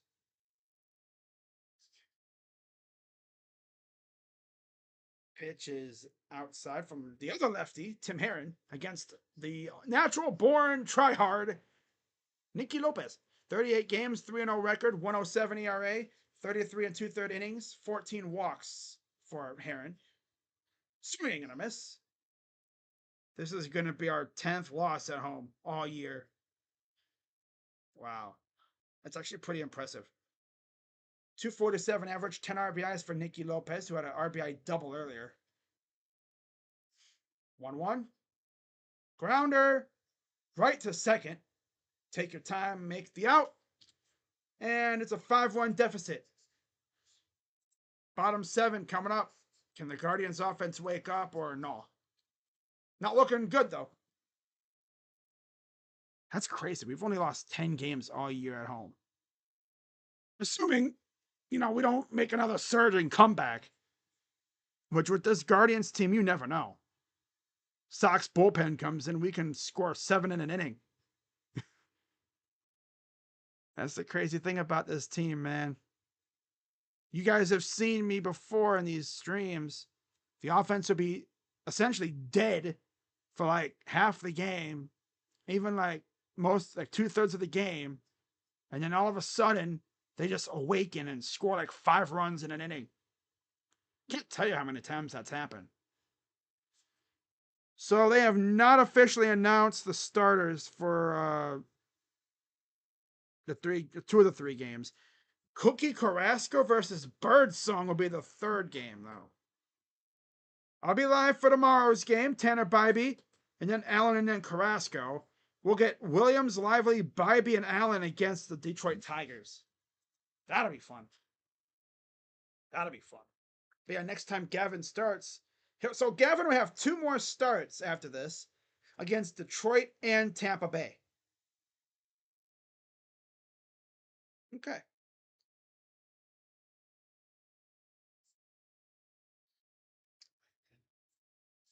It's crazy how this team is so streaky.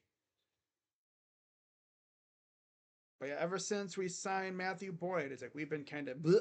I'm not gonna say Matthew Boyd is the reason that we stink, but it's like we're regressing. At the same time, this is a stretch of games where we should be beating up on our opponent and making our lead in the division longer. But as usual, the Guardians always seem to struggle against these bad teams. I guess it's what you call playing down your competition. Of course, it'd be great if our starter wouldn't play like ass. Choosing a day before a national holiday to be doing this, right? Yeah. Independence Day. Yeesh. Wow. Okay.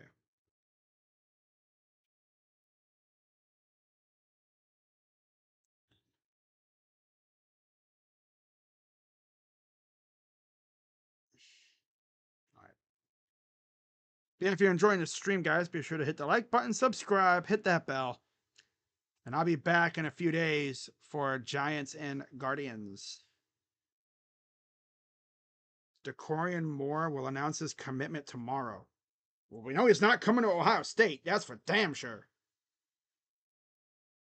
I'd be shocked if he chooses Ohio State. He'll probably go to Texas. He's going to be a Longhorn. Same thing with Jamie French too. Yep. So, new pitcher on the mound for the White Sox. It'll be Justin Anderson. 20 games, 3.79 ERA, 19 innings, 11 walks, 22 Ks, and a 2.19 opponent average.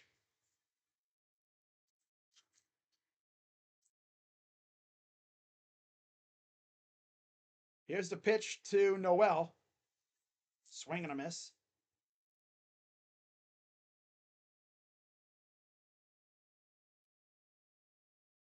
Oh for 2 with a ground out and a fly out for Noel. Here's the 0-1. Pitch. Swing and a miss. He's got a little Fran Meal syndrome, swinging at everything.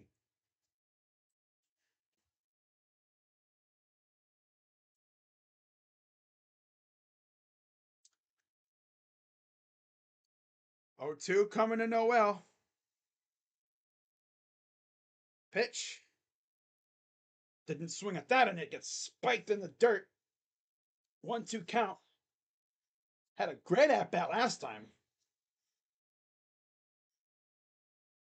Here's the 1-2.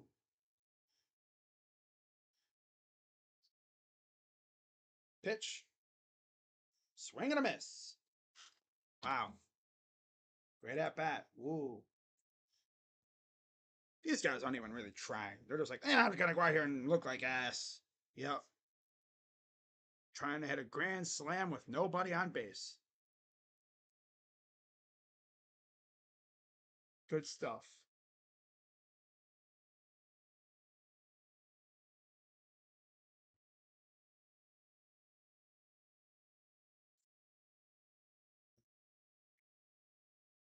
Pitch. Inside the bow. 0 for 1.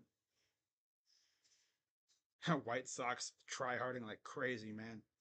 They are try-harding their asses off. It's July, so of course they will.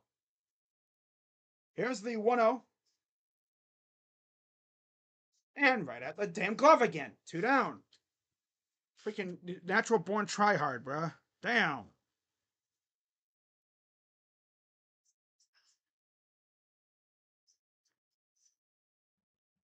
Oh, boy. Not our night. Wow, so the Kings, Spurs, and Warriors all have significant trade offers on the table for Lauri Markkanen. Ooh. Okay.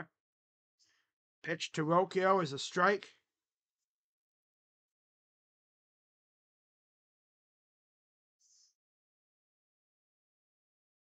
Oh, man. Pitch. Washed by Rocchio. And it's gone. Hey, there's a run. Could have used that a long time ago. Woo! He hit a homer. Woo! Yeah, that helps nobody. That helps nobody. Would have been nice if we had base runners.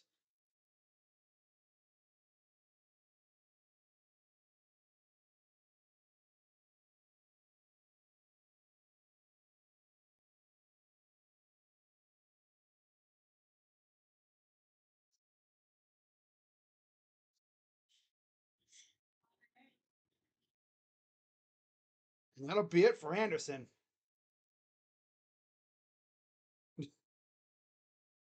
Uh,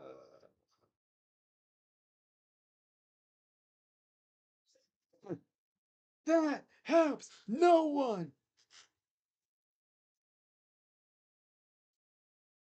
Back to your regularly scheduled programming. The asteroid is coming.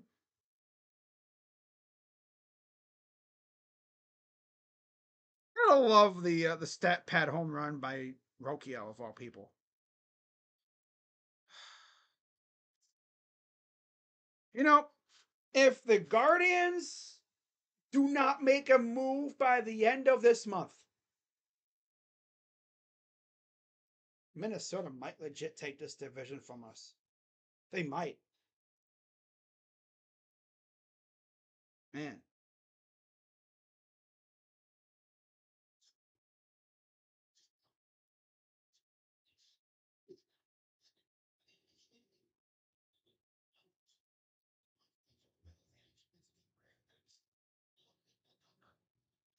Gavin Williams, when the White Sox figured out he was only throwing fastballs. Like, did Carl Willis literally say, "Hey, yo, today we need you to just throw fastballs and nothing else"? See how long it would take him to figure it out. Now today, Gavin, you're just gonna throw fastballs, and then next start, it's only changeups and curveballs. You go one pitch at a time. So 2 down still. So Gavin had only 2 Ks, over 6.5 alt total runs, or 8, and then Bo Naylor, of course, hitless. Back to the top of the order. Yay! Here comes. Imagine the Guardians actually get runners on base. Only to strike out because yes. No. Just way outside from Tanner Banks. 33 games, 1 start, 2-2 record, 4.12 ERA, 10 walks, 44 Ks. Pitch. Outside 2-0.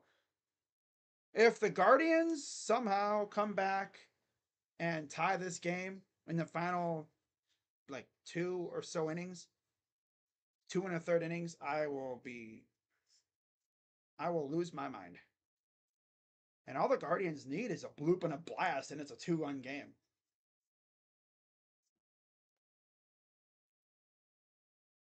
Just that they, for some reason, cannot figure out Eric Fede. I don't get it. 3-0, strike. I mean, they could figure him out, but they hit the ball and it goes nowhere. Then Brian Rocchio hits the buddy homer. 3-1 to Quan. Pitch. Fouls it off. Oh well. Luckily we. Oh my God, they got Ari Ass warming up. Oh my God. Yep, we're done. We are cooked. They got Ari Ass coming in, pinch hitting for Schneeman. Not Freeman. I'm surprised.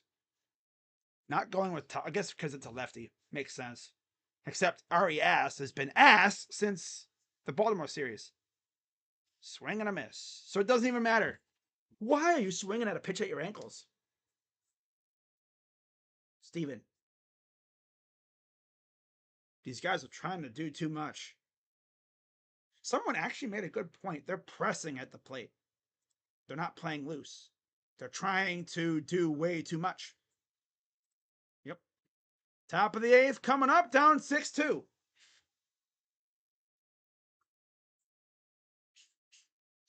Yeah, they're doing way too much. Trying to do too much. They're not letting it come to them. They're trying to force the issue, force the matter.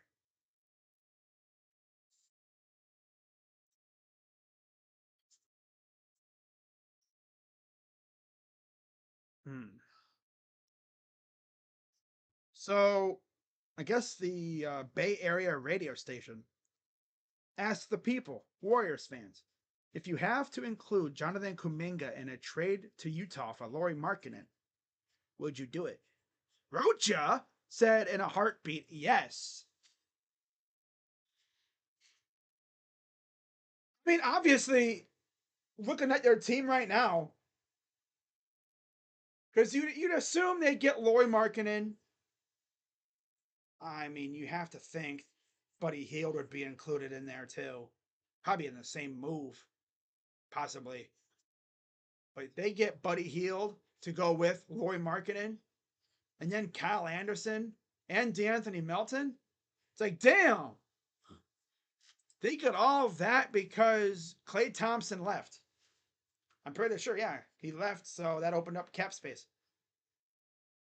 It turned down, and then Chris Paul is off the books now too, so opens up a lot of cap space.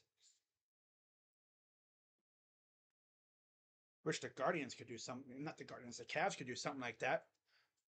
Get rid of LeVert, Niang, Ty Jerome. First pitch strike. You get rid of Niang and Jerome and LeVert. Replace them with solid pieces. We could be cooking with that, but nope. They're going to run it all back. 0-1. I do like how they added that Jordan Ott from the Lakers coaching staff. He coached with Kenny before, so that's good. Here's the 1-1 from Heron. Pitch to Mendick. Again, I cannot imagine having the last name of Mendick at this day and age. Or even like back then when he was probably a kid. I wonder if he got trolled for that name. I know if he was a kid nowadays, he'd be getting trolled like that, no end. 2-1. Do you like Mr. Mendick? Danny Mendick.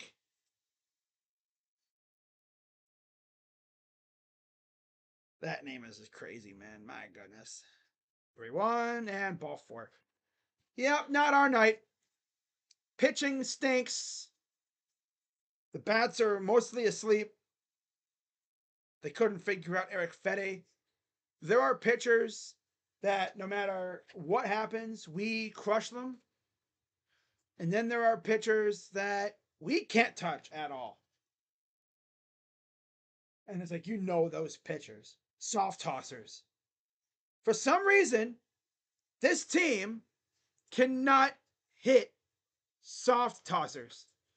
Guys that can barely touch like 92, 93 on the gun. Early. By like a whisker. By like a tenth of a mile per hour. Like 89.9. 89.8 or 91.2 or 91.9. They can barely touch 92 miles per hour. We can't touch them. 1-1. And to left. And gone. Yep, this is not our night. 2-run homer for Martin Maldonado. And yeah, this is just that kind of game, I guess. Giving up home runs to Martin Maldonado. Not serious at all. Like I've said earlier, though, White Sox have always been giving us issues. No matter how bad they are, they always do this.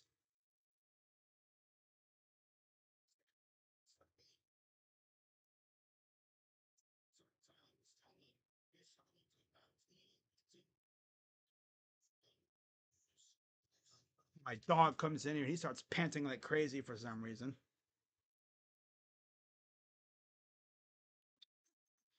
I'll be right back, guys.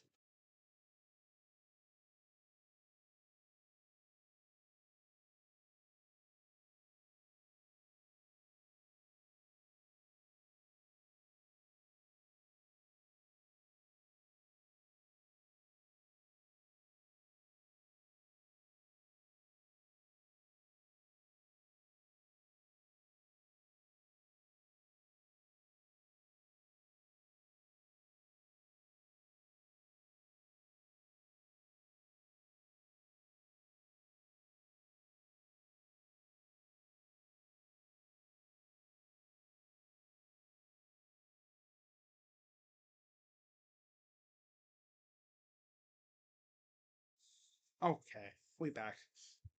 But yeah, I mean, this stinks, but you know, I'm going to actually attribute this to the fact that, well, Matthew Boyd is a curse. Matthew Boyd is a curse.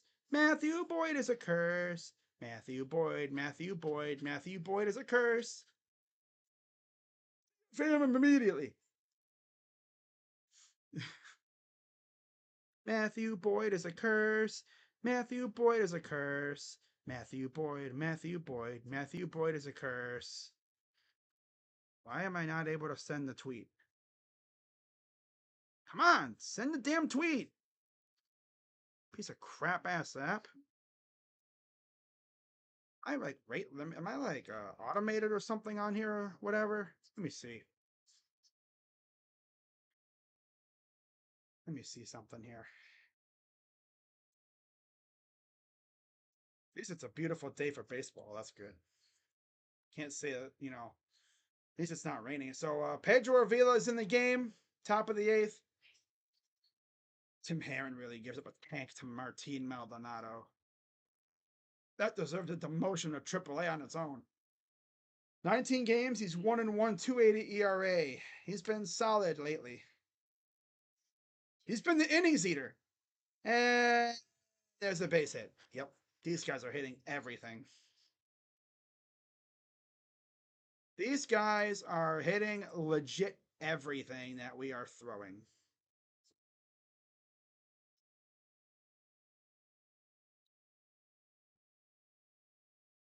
Not even kidding at all.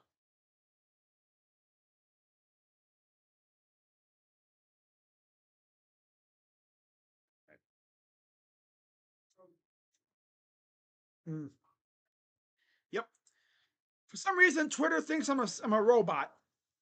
This appears to be automated. Your mom is automated. Freaking hate Twitter. You like too many tweets in a row, it thinks you're a robot.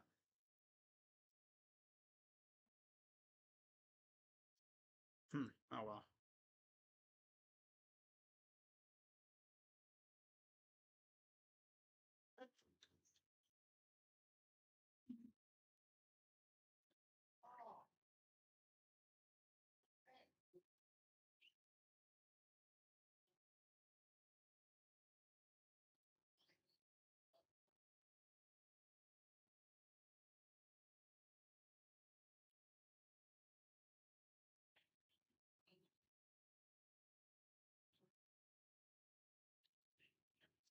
There we go. Had to tweet something out, guys. So that's why the scoreboard was tripping out. Left field, and J-Ram makes the catch for the out.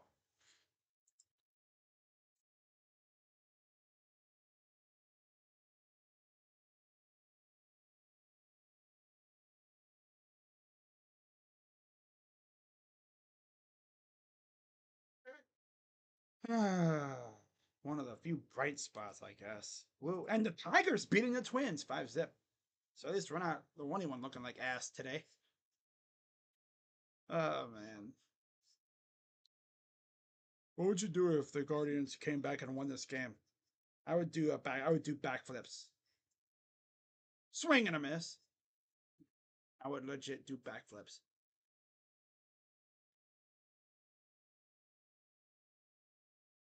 Oh man. If there was like no rules on YouTube, I would take my shirt off and do the truffle shuffle.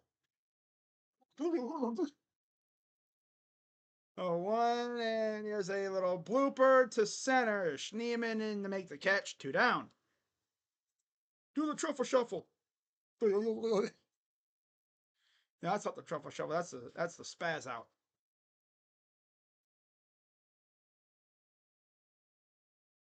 Do do do do do do do do do do do.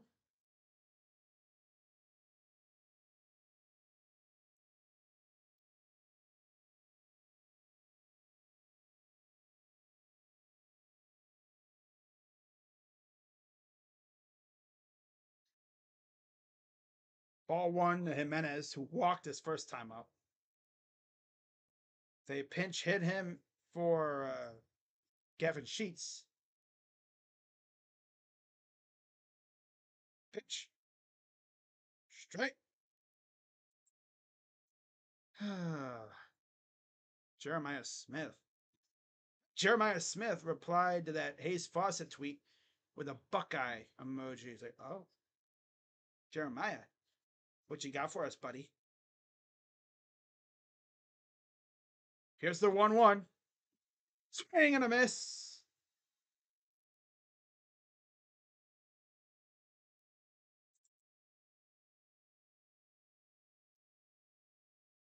If the Buckeyes pulled DeCorian Moore tomorrow, that'd be nuts. But he's probably going to Texas.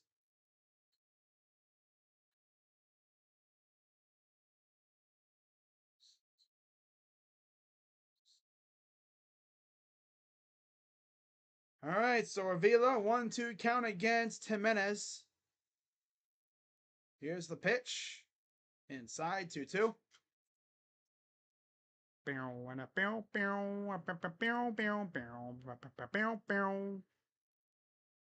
Yeah, DeCorian Moore announcing his commitment tomorrow. That came out of nowhere. Legit. Didn't expect that this soon, but okay. Full count for Jimenez. Or Jimenez. Oh, boy.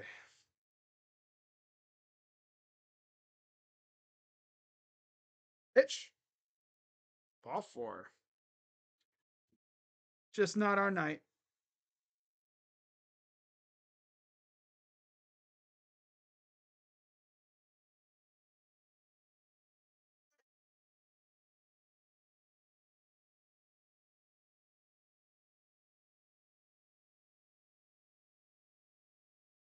All right, here's Vaughn.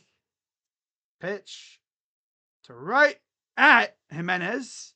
Retires aside. One pitch and an out right there. And get out of that danger. See if the Guardians can at least make it interesting here in the bottom of the 8th.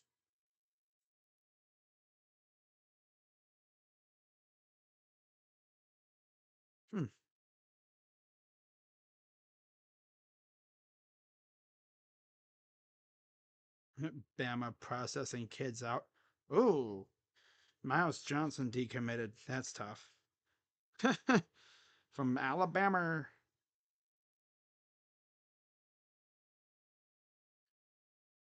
But they're not, those fans aren't going to really care too much. Yeah.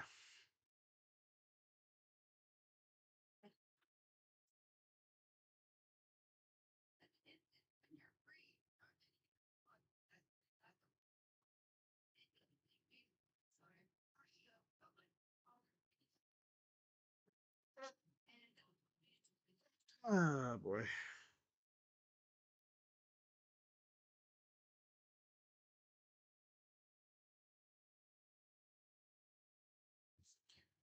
Well, they've had 2 decommits already, huh? Wow.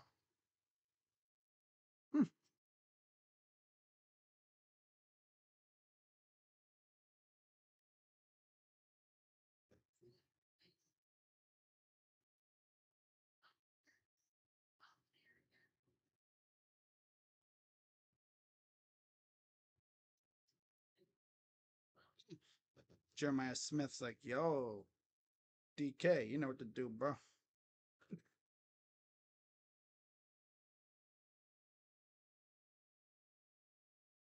Wow.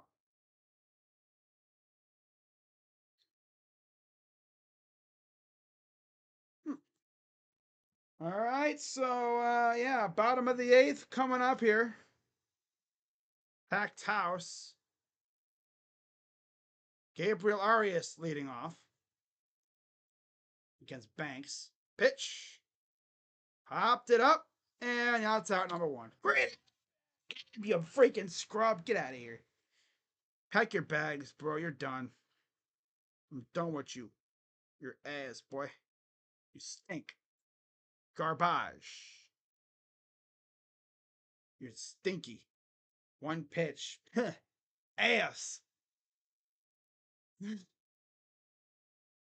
He's stinky. Stinky La Poop. His name is Stinky La Poop. All right. 0-1. Ball. But yeah, I'll be live again, well, tomorrow for my series recap of this White Sox series. And then I'll be live again, oh, here's Ramirez to left. Out number 2. LeVar Arrington the second. Wow. That's how you know you're getting old, when you see the kids coming into college ball. That's nuts. Yeah, tonight was just not our night. It happens. I'm not going to be like certain other people on here that will throw a fit of rage with every loss. If I did that, I would be probably in a mental asylum by a freaking game 30. Nah.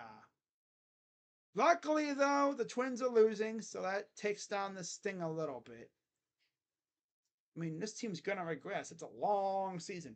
We're not going to play like, world beaters every game. Heck, maybe losing these kind of games will motivate the front office to make a move, because they'll see that there's holes in this team that need to be filled, and they're going to go out there and use their crazy amounts of prospects that they have overloaded at certain spots, and they're going to go out and get us a starting pitcher or two, and maybe a bat. Preferably, I'd say right fielder, but honestly, shortstop, bro. If we could land Bo Bichette, that'd be cool. Bichette and Kikuchi. Pitch. Low 2-2.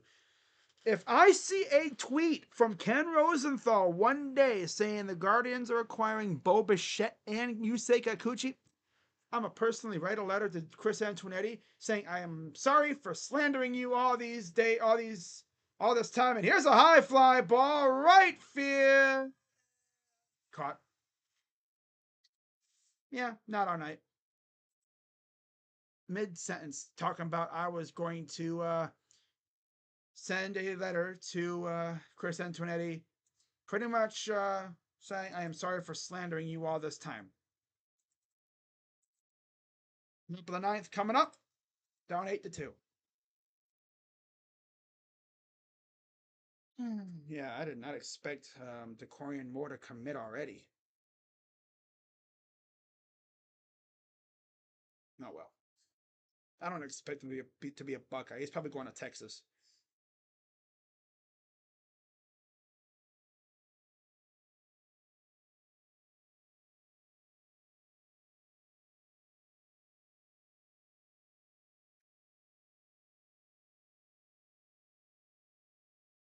Oh wow. Hayes Fawcett might actually be a curse.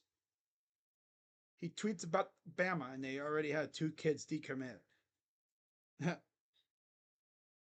Waden Charles has committed to UCF. All right, cool. Miles Johnson. Oh yeah, Zymir Smith, an athlete, decommitted. He's from Maryland. Wow. Okay. He's from Maryland.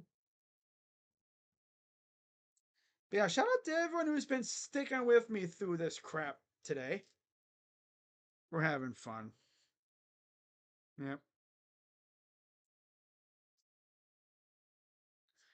Yeah, we're having a good time. Even though this team stinks. 12 hits. Yep, just not our night. They're hitting everything and we can't hit a damn thing. Whatever we do hit ends up in the opponent glove. Yep. It's the way it's been. Whatever we hit goes in their glove. Whatever they hit finds the gap.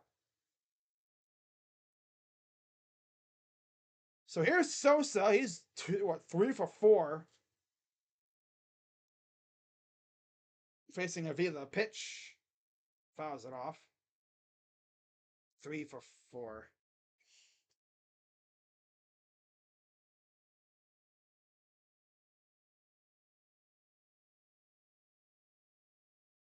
0-1.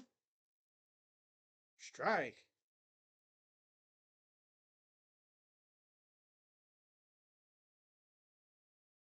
Gabriel Arias is now in center field.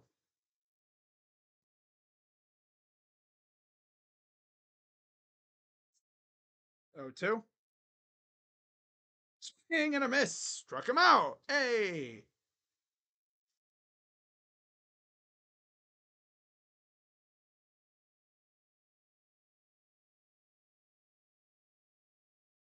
At least the Tigers are winning too. Cavs linked to Nets forward.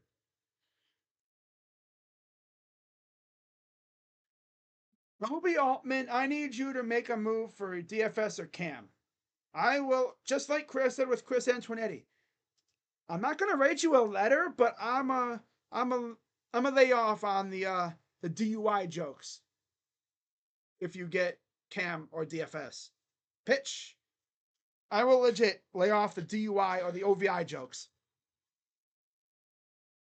What do you mean by that? Meaning that if someone signs elsewhere, I'm not gonna say, Kobe must be at the bar, or Kobe must be, drinking a brewski. Can't believe that dude did that. You're a freaking millionaire. You're a high-level executive in a Power 4 professional sport league, and you're out here driving after drinking, bro? Are you stupid? Or are you dumb? Or both? Swing and a miss, 2-2. Like, you're a high-level executive in one of the most popular professional leagues in the world, right?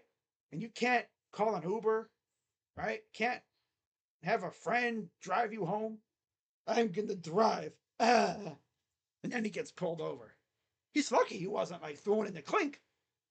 Because Dan Gilbert would have fired his ass if that happened. The loser probably said, I'm Kobe Altman. I'm the GM of the Cavaliers. If I was a Cavs fan officer and he was like, if the officer was a Cavs fan, I'd be like, so that's why you haven't been making moves, huh? Payoff pitch. Walked him. Legit.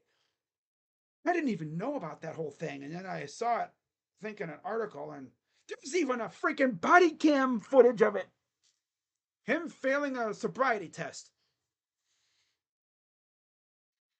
How Dan Gilbert didn't fire his ass when he saw that, he's lucky. He is so lucky. Because the old Dan Gilbert would have definitely fired him. Pitches in the dirt. Kobe's lucky that Dan didn't fire him along with JB. Because honestly, being so inactive at the deadline the last couple of years, especially last 2 years, that's not cool for a contending team. Ooh. Pitch. Liner foul. I'll be right back, guys.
We back.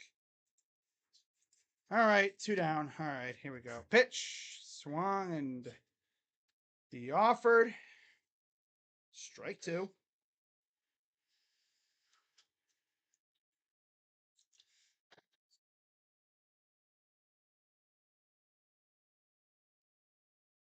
All right, 1-2 count for Maldonado, who's 2 for 4 with a homer.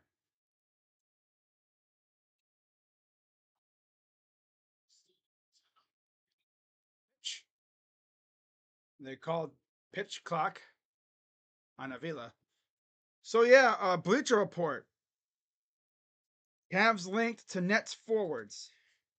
Cam Johnson or Finney Smith. You gotta trade for one of those two. You cannot, like, if you're not gonna make any moves in free agency, like signing guys, you gotta make a trade like that. You have to. You have to. 2-2. Ball in the dirt. And yes, once this game is over, I will cook up a video for it real quick. I'm gonna see if I can find if it's like a legit article on here. We could pull that off. Getting Cam Johnson, that'd be huge for us. Payoff pitch from Avila. Fouls it off. Which star hitters will be traded? John Heyman. I gotta hear what the Sauce Boss has to say about this. Unless that's a video. Mid-season grades, MLB.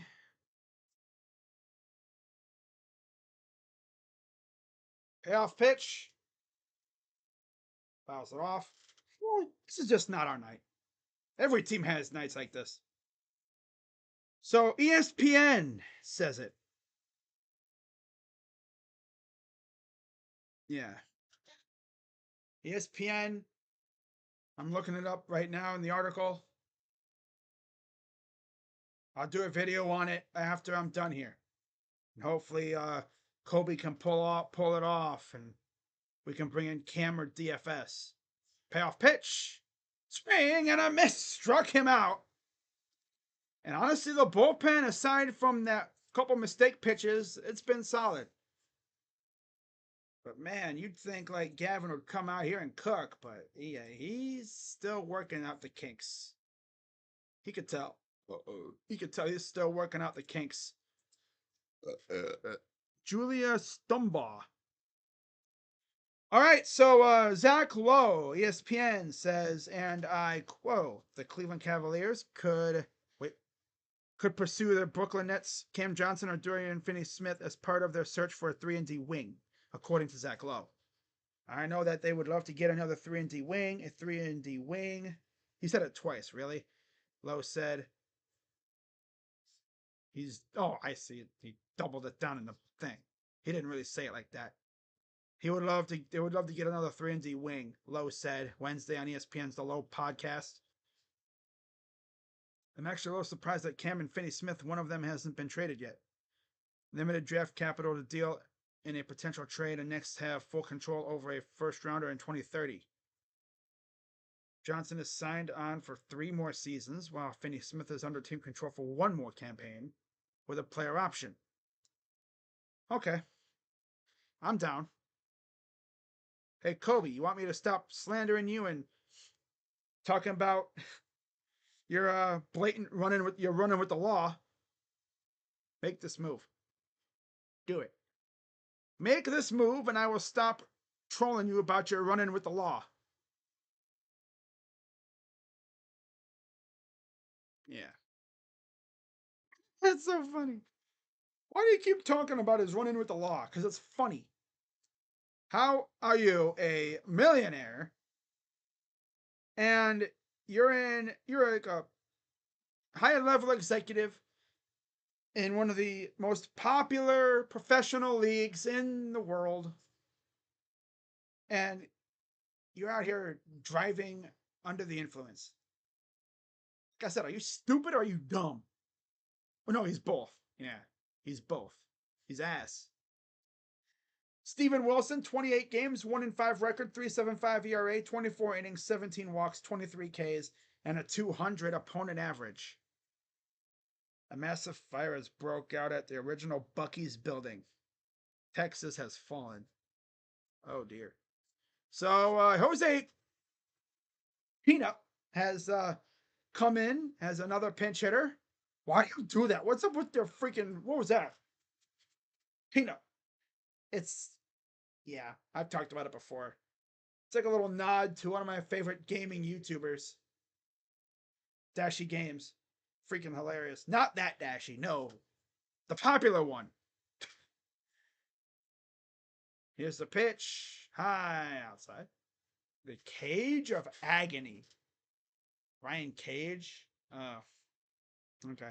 But yes, I will have a video out right after this game is over, talking about the article posted. Pitch.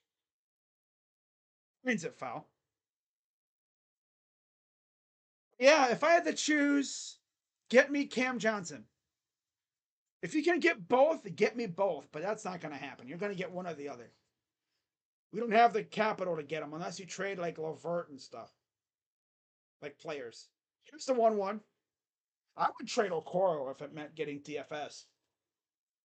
Especially if they're not going to pay him. Because they might not want to pay him. Because he's an RFA. Sign and trade. There you go. Booyah. Here's the 2-1 to Peanut. Pitch. High outside. 3-1. You know what would be the ultimate tease right now? If the Guardians score a couple runs, cut it to like, let's say 3 somehow, and then they get 2 on with the base, with the tying run at the plate, only to then fail, because that's what they would do. 3-1 pitch. Jammed him. And where's, okay. Right fielder got it. 2 down, or 1 down. 1 down. Oh man, get me DFS, please. Or Cam. Get me one or the other. If Kobe could get both, I won't slander him for at least a couple months. Until the trade deadline. Yeah. Cavs, Nets, and Jazz are intertwined like crazy. Right? Pitch from Wilson. Swing and a miss.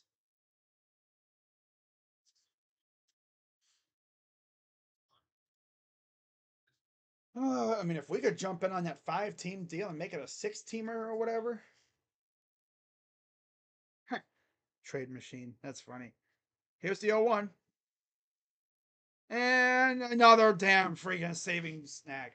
Can this dude be like, bruh? Mendick. Bro, are we serious right now? Talk about having a magnet glove. My God. That's not even a magnet. That's a heat-seeking glove. No ball gets past him. God. Who reminds me of those, of like the computer in MLB The Show. You think you got a hit and you, nope. Here's John Kenzie Noel. Big Christmas. The last chance for the Guardians. Whoop. There we go. 3 for 16 on the season. 2 homers, 3 RBIs. Here's the 0-1. Hey, look, a base hit. I thought we were going to get freaking robbed by Sosa. Nope. Christmas, his 4th hit. His 2nd non-home run hit. That was looking like it. Oh, just bounced off of Sosa's glove. And even Lopez had a chance at it. Sosa on and on. But yes, I will have a video out later on talking about the possible trade. The trade. Bitch. To Bo Naylor. His name is Bo Naylor.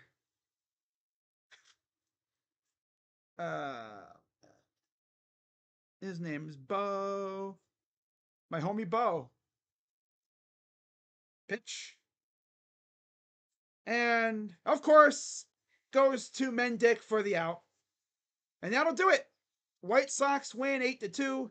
Offense didn't show up until after Fede was taken out, mostly. It was 1-1 at one point in this game. And then Gavin Williams got beat up pretty much. Couple bad hits. They were hitting everything. You could just see it. Like Gavin Williams was doing the opposite of what you got to do as a starting pitcher, which is miss bats.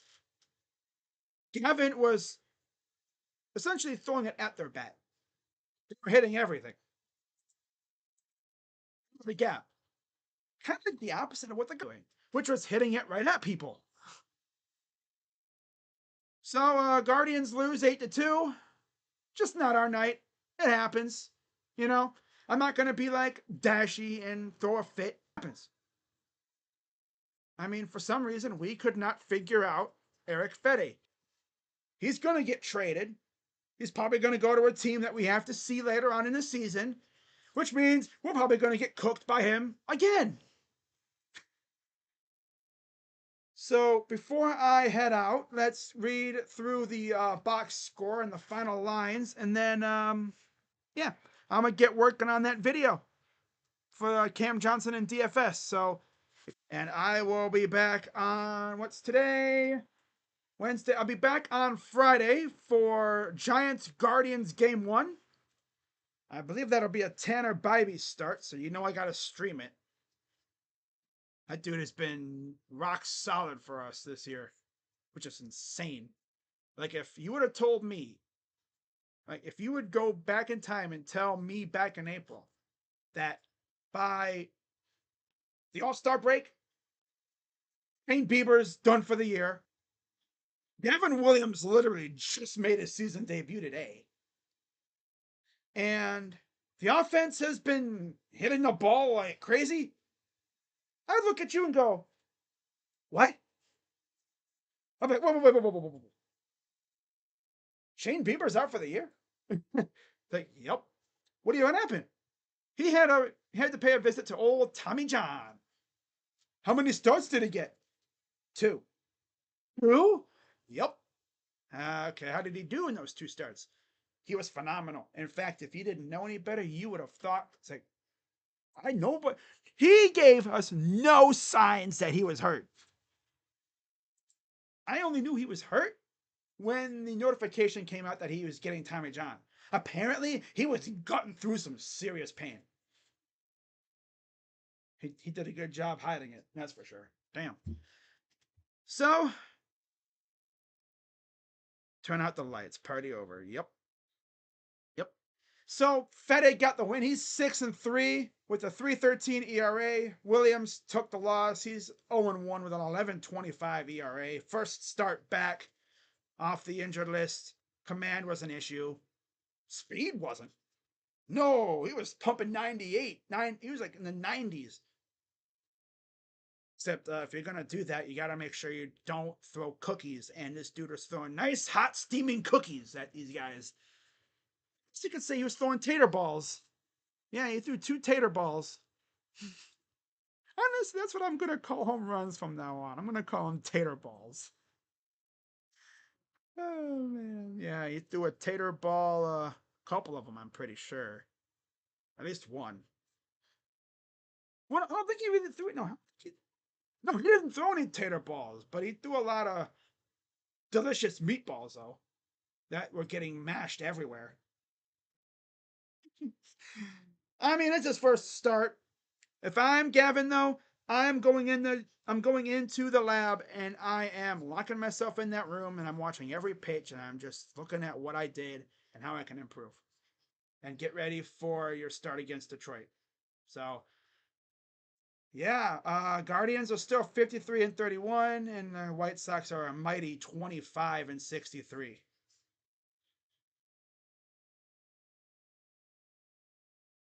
And it's blatantly obvious the Guardians need a starting pitcher. They need to make a trade. Yeah. They need to make a trade. It's blatantly obvious at this point. Like, everyone and their mother knows that at this rate. Yep. So, Christian Ramirez scores for the Crew. I'll take it. All right, so I will see you all tomorrow afternoon for my series recap and stuff, and then I'll be back on Friday for the game. So with that being said, I'm Crazy Dog, and Hunt's back tomorrow with Ben Lively on the mound. Okay? Throw this one in the garbage and get back at it tomorrow. With that being said, I'm Crazy Dog. Let's go Guardians. And I'm out. I'll have a video out later on in a few minutes, about I say half hour or so, talking about DFS and Cam Johnson. So with that being said, go Guardians. And I'm out. Bye. Hey, Crazy Dog, I know why you lost. Why? Your background. What, me having progressive field as my background? Oh, you're talking about the Indians thing here, huh? You think that's why? Because I had the Indians thing on here? I've had the Indians thing in my background before and we've won. It's not that. Gavin Williams just didn't have it. First start back. Probably had some jitters. Maybe a little bit of stage fright. I don't know. Hope he can bounce back. We'll see how he does in his next start. So, yeah. See you guys later. Bye-bye.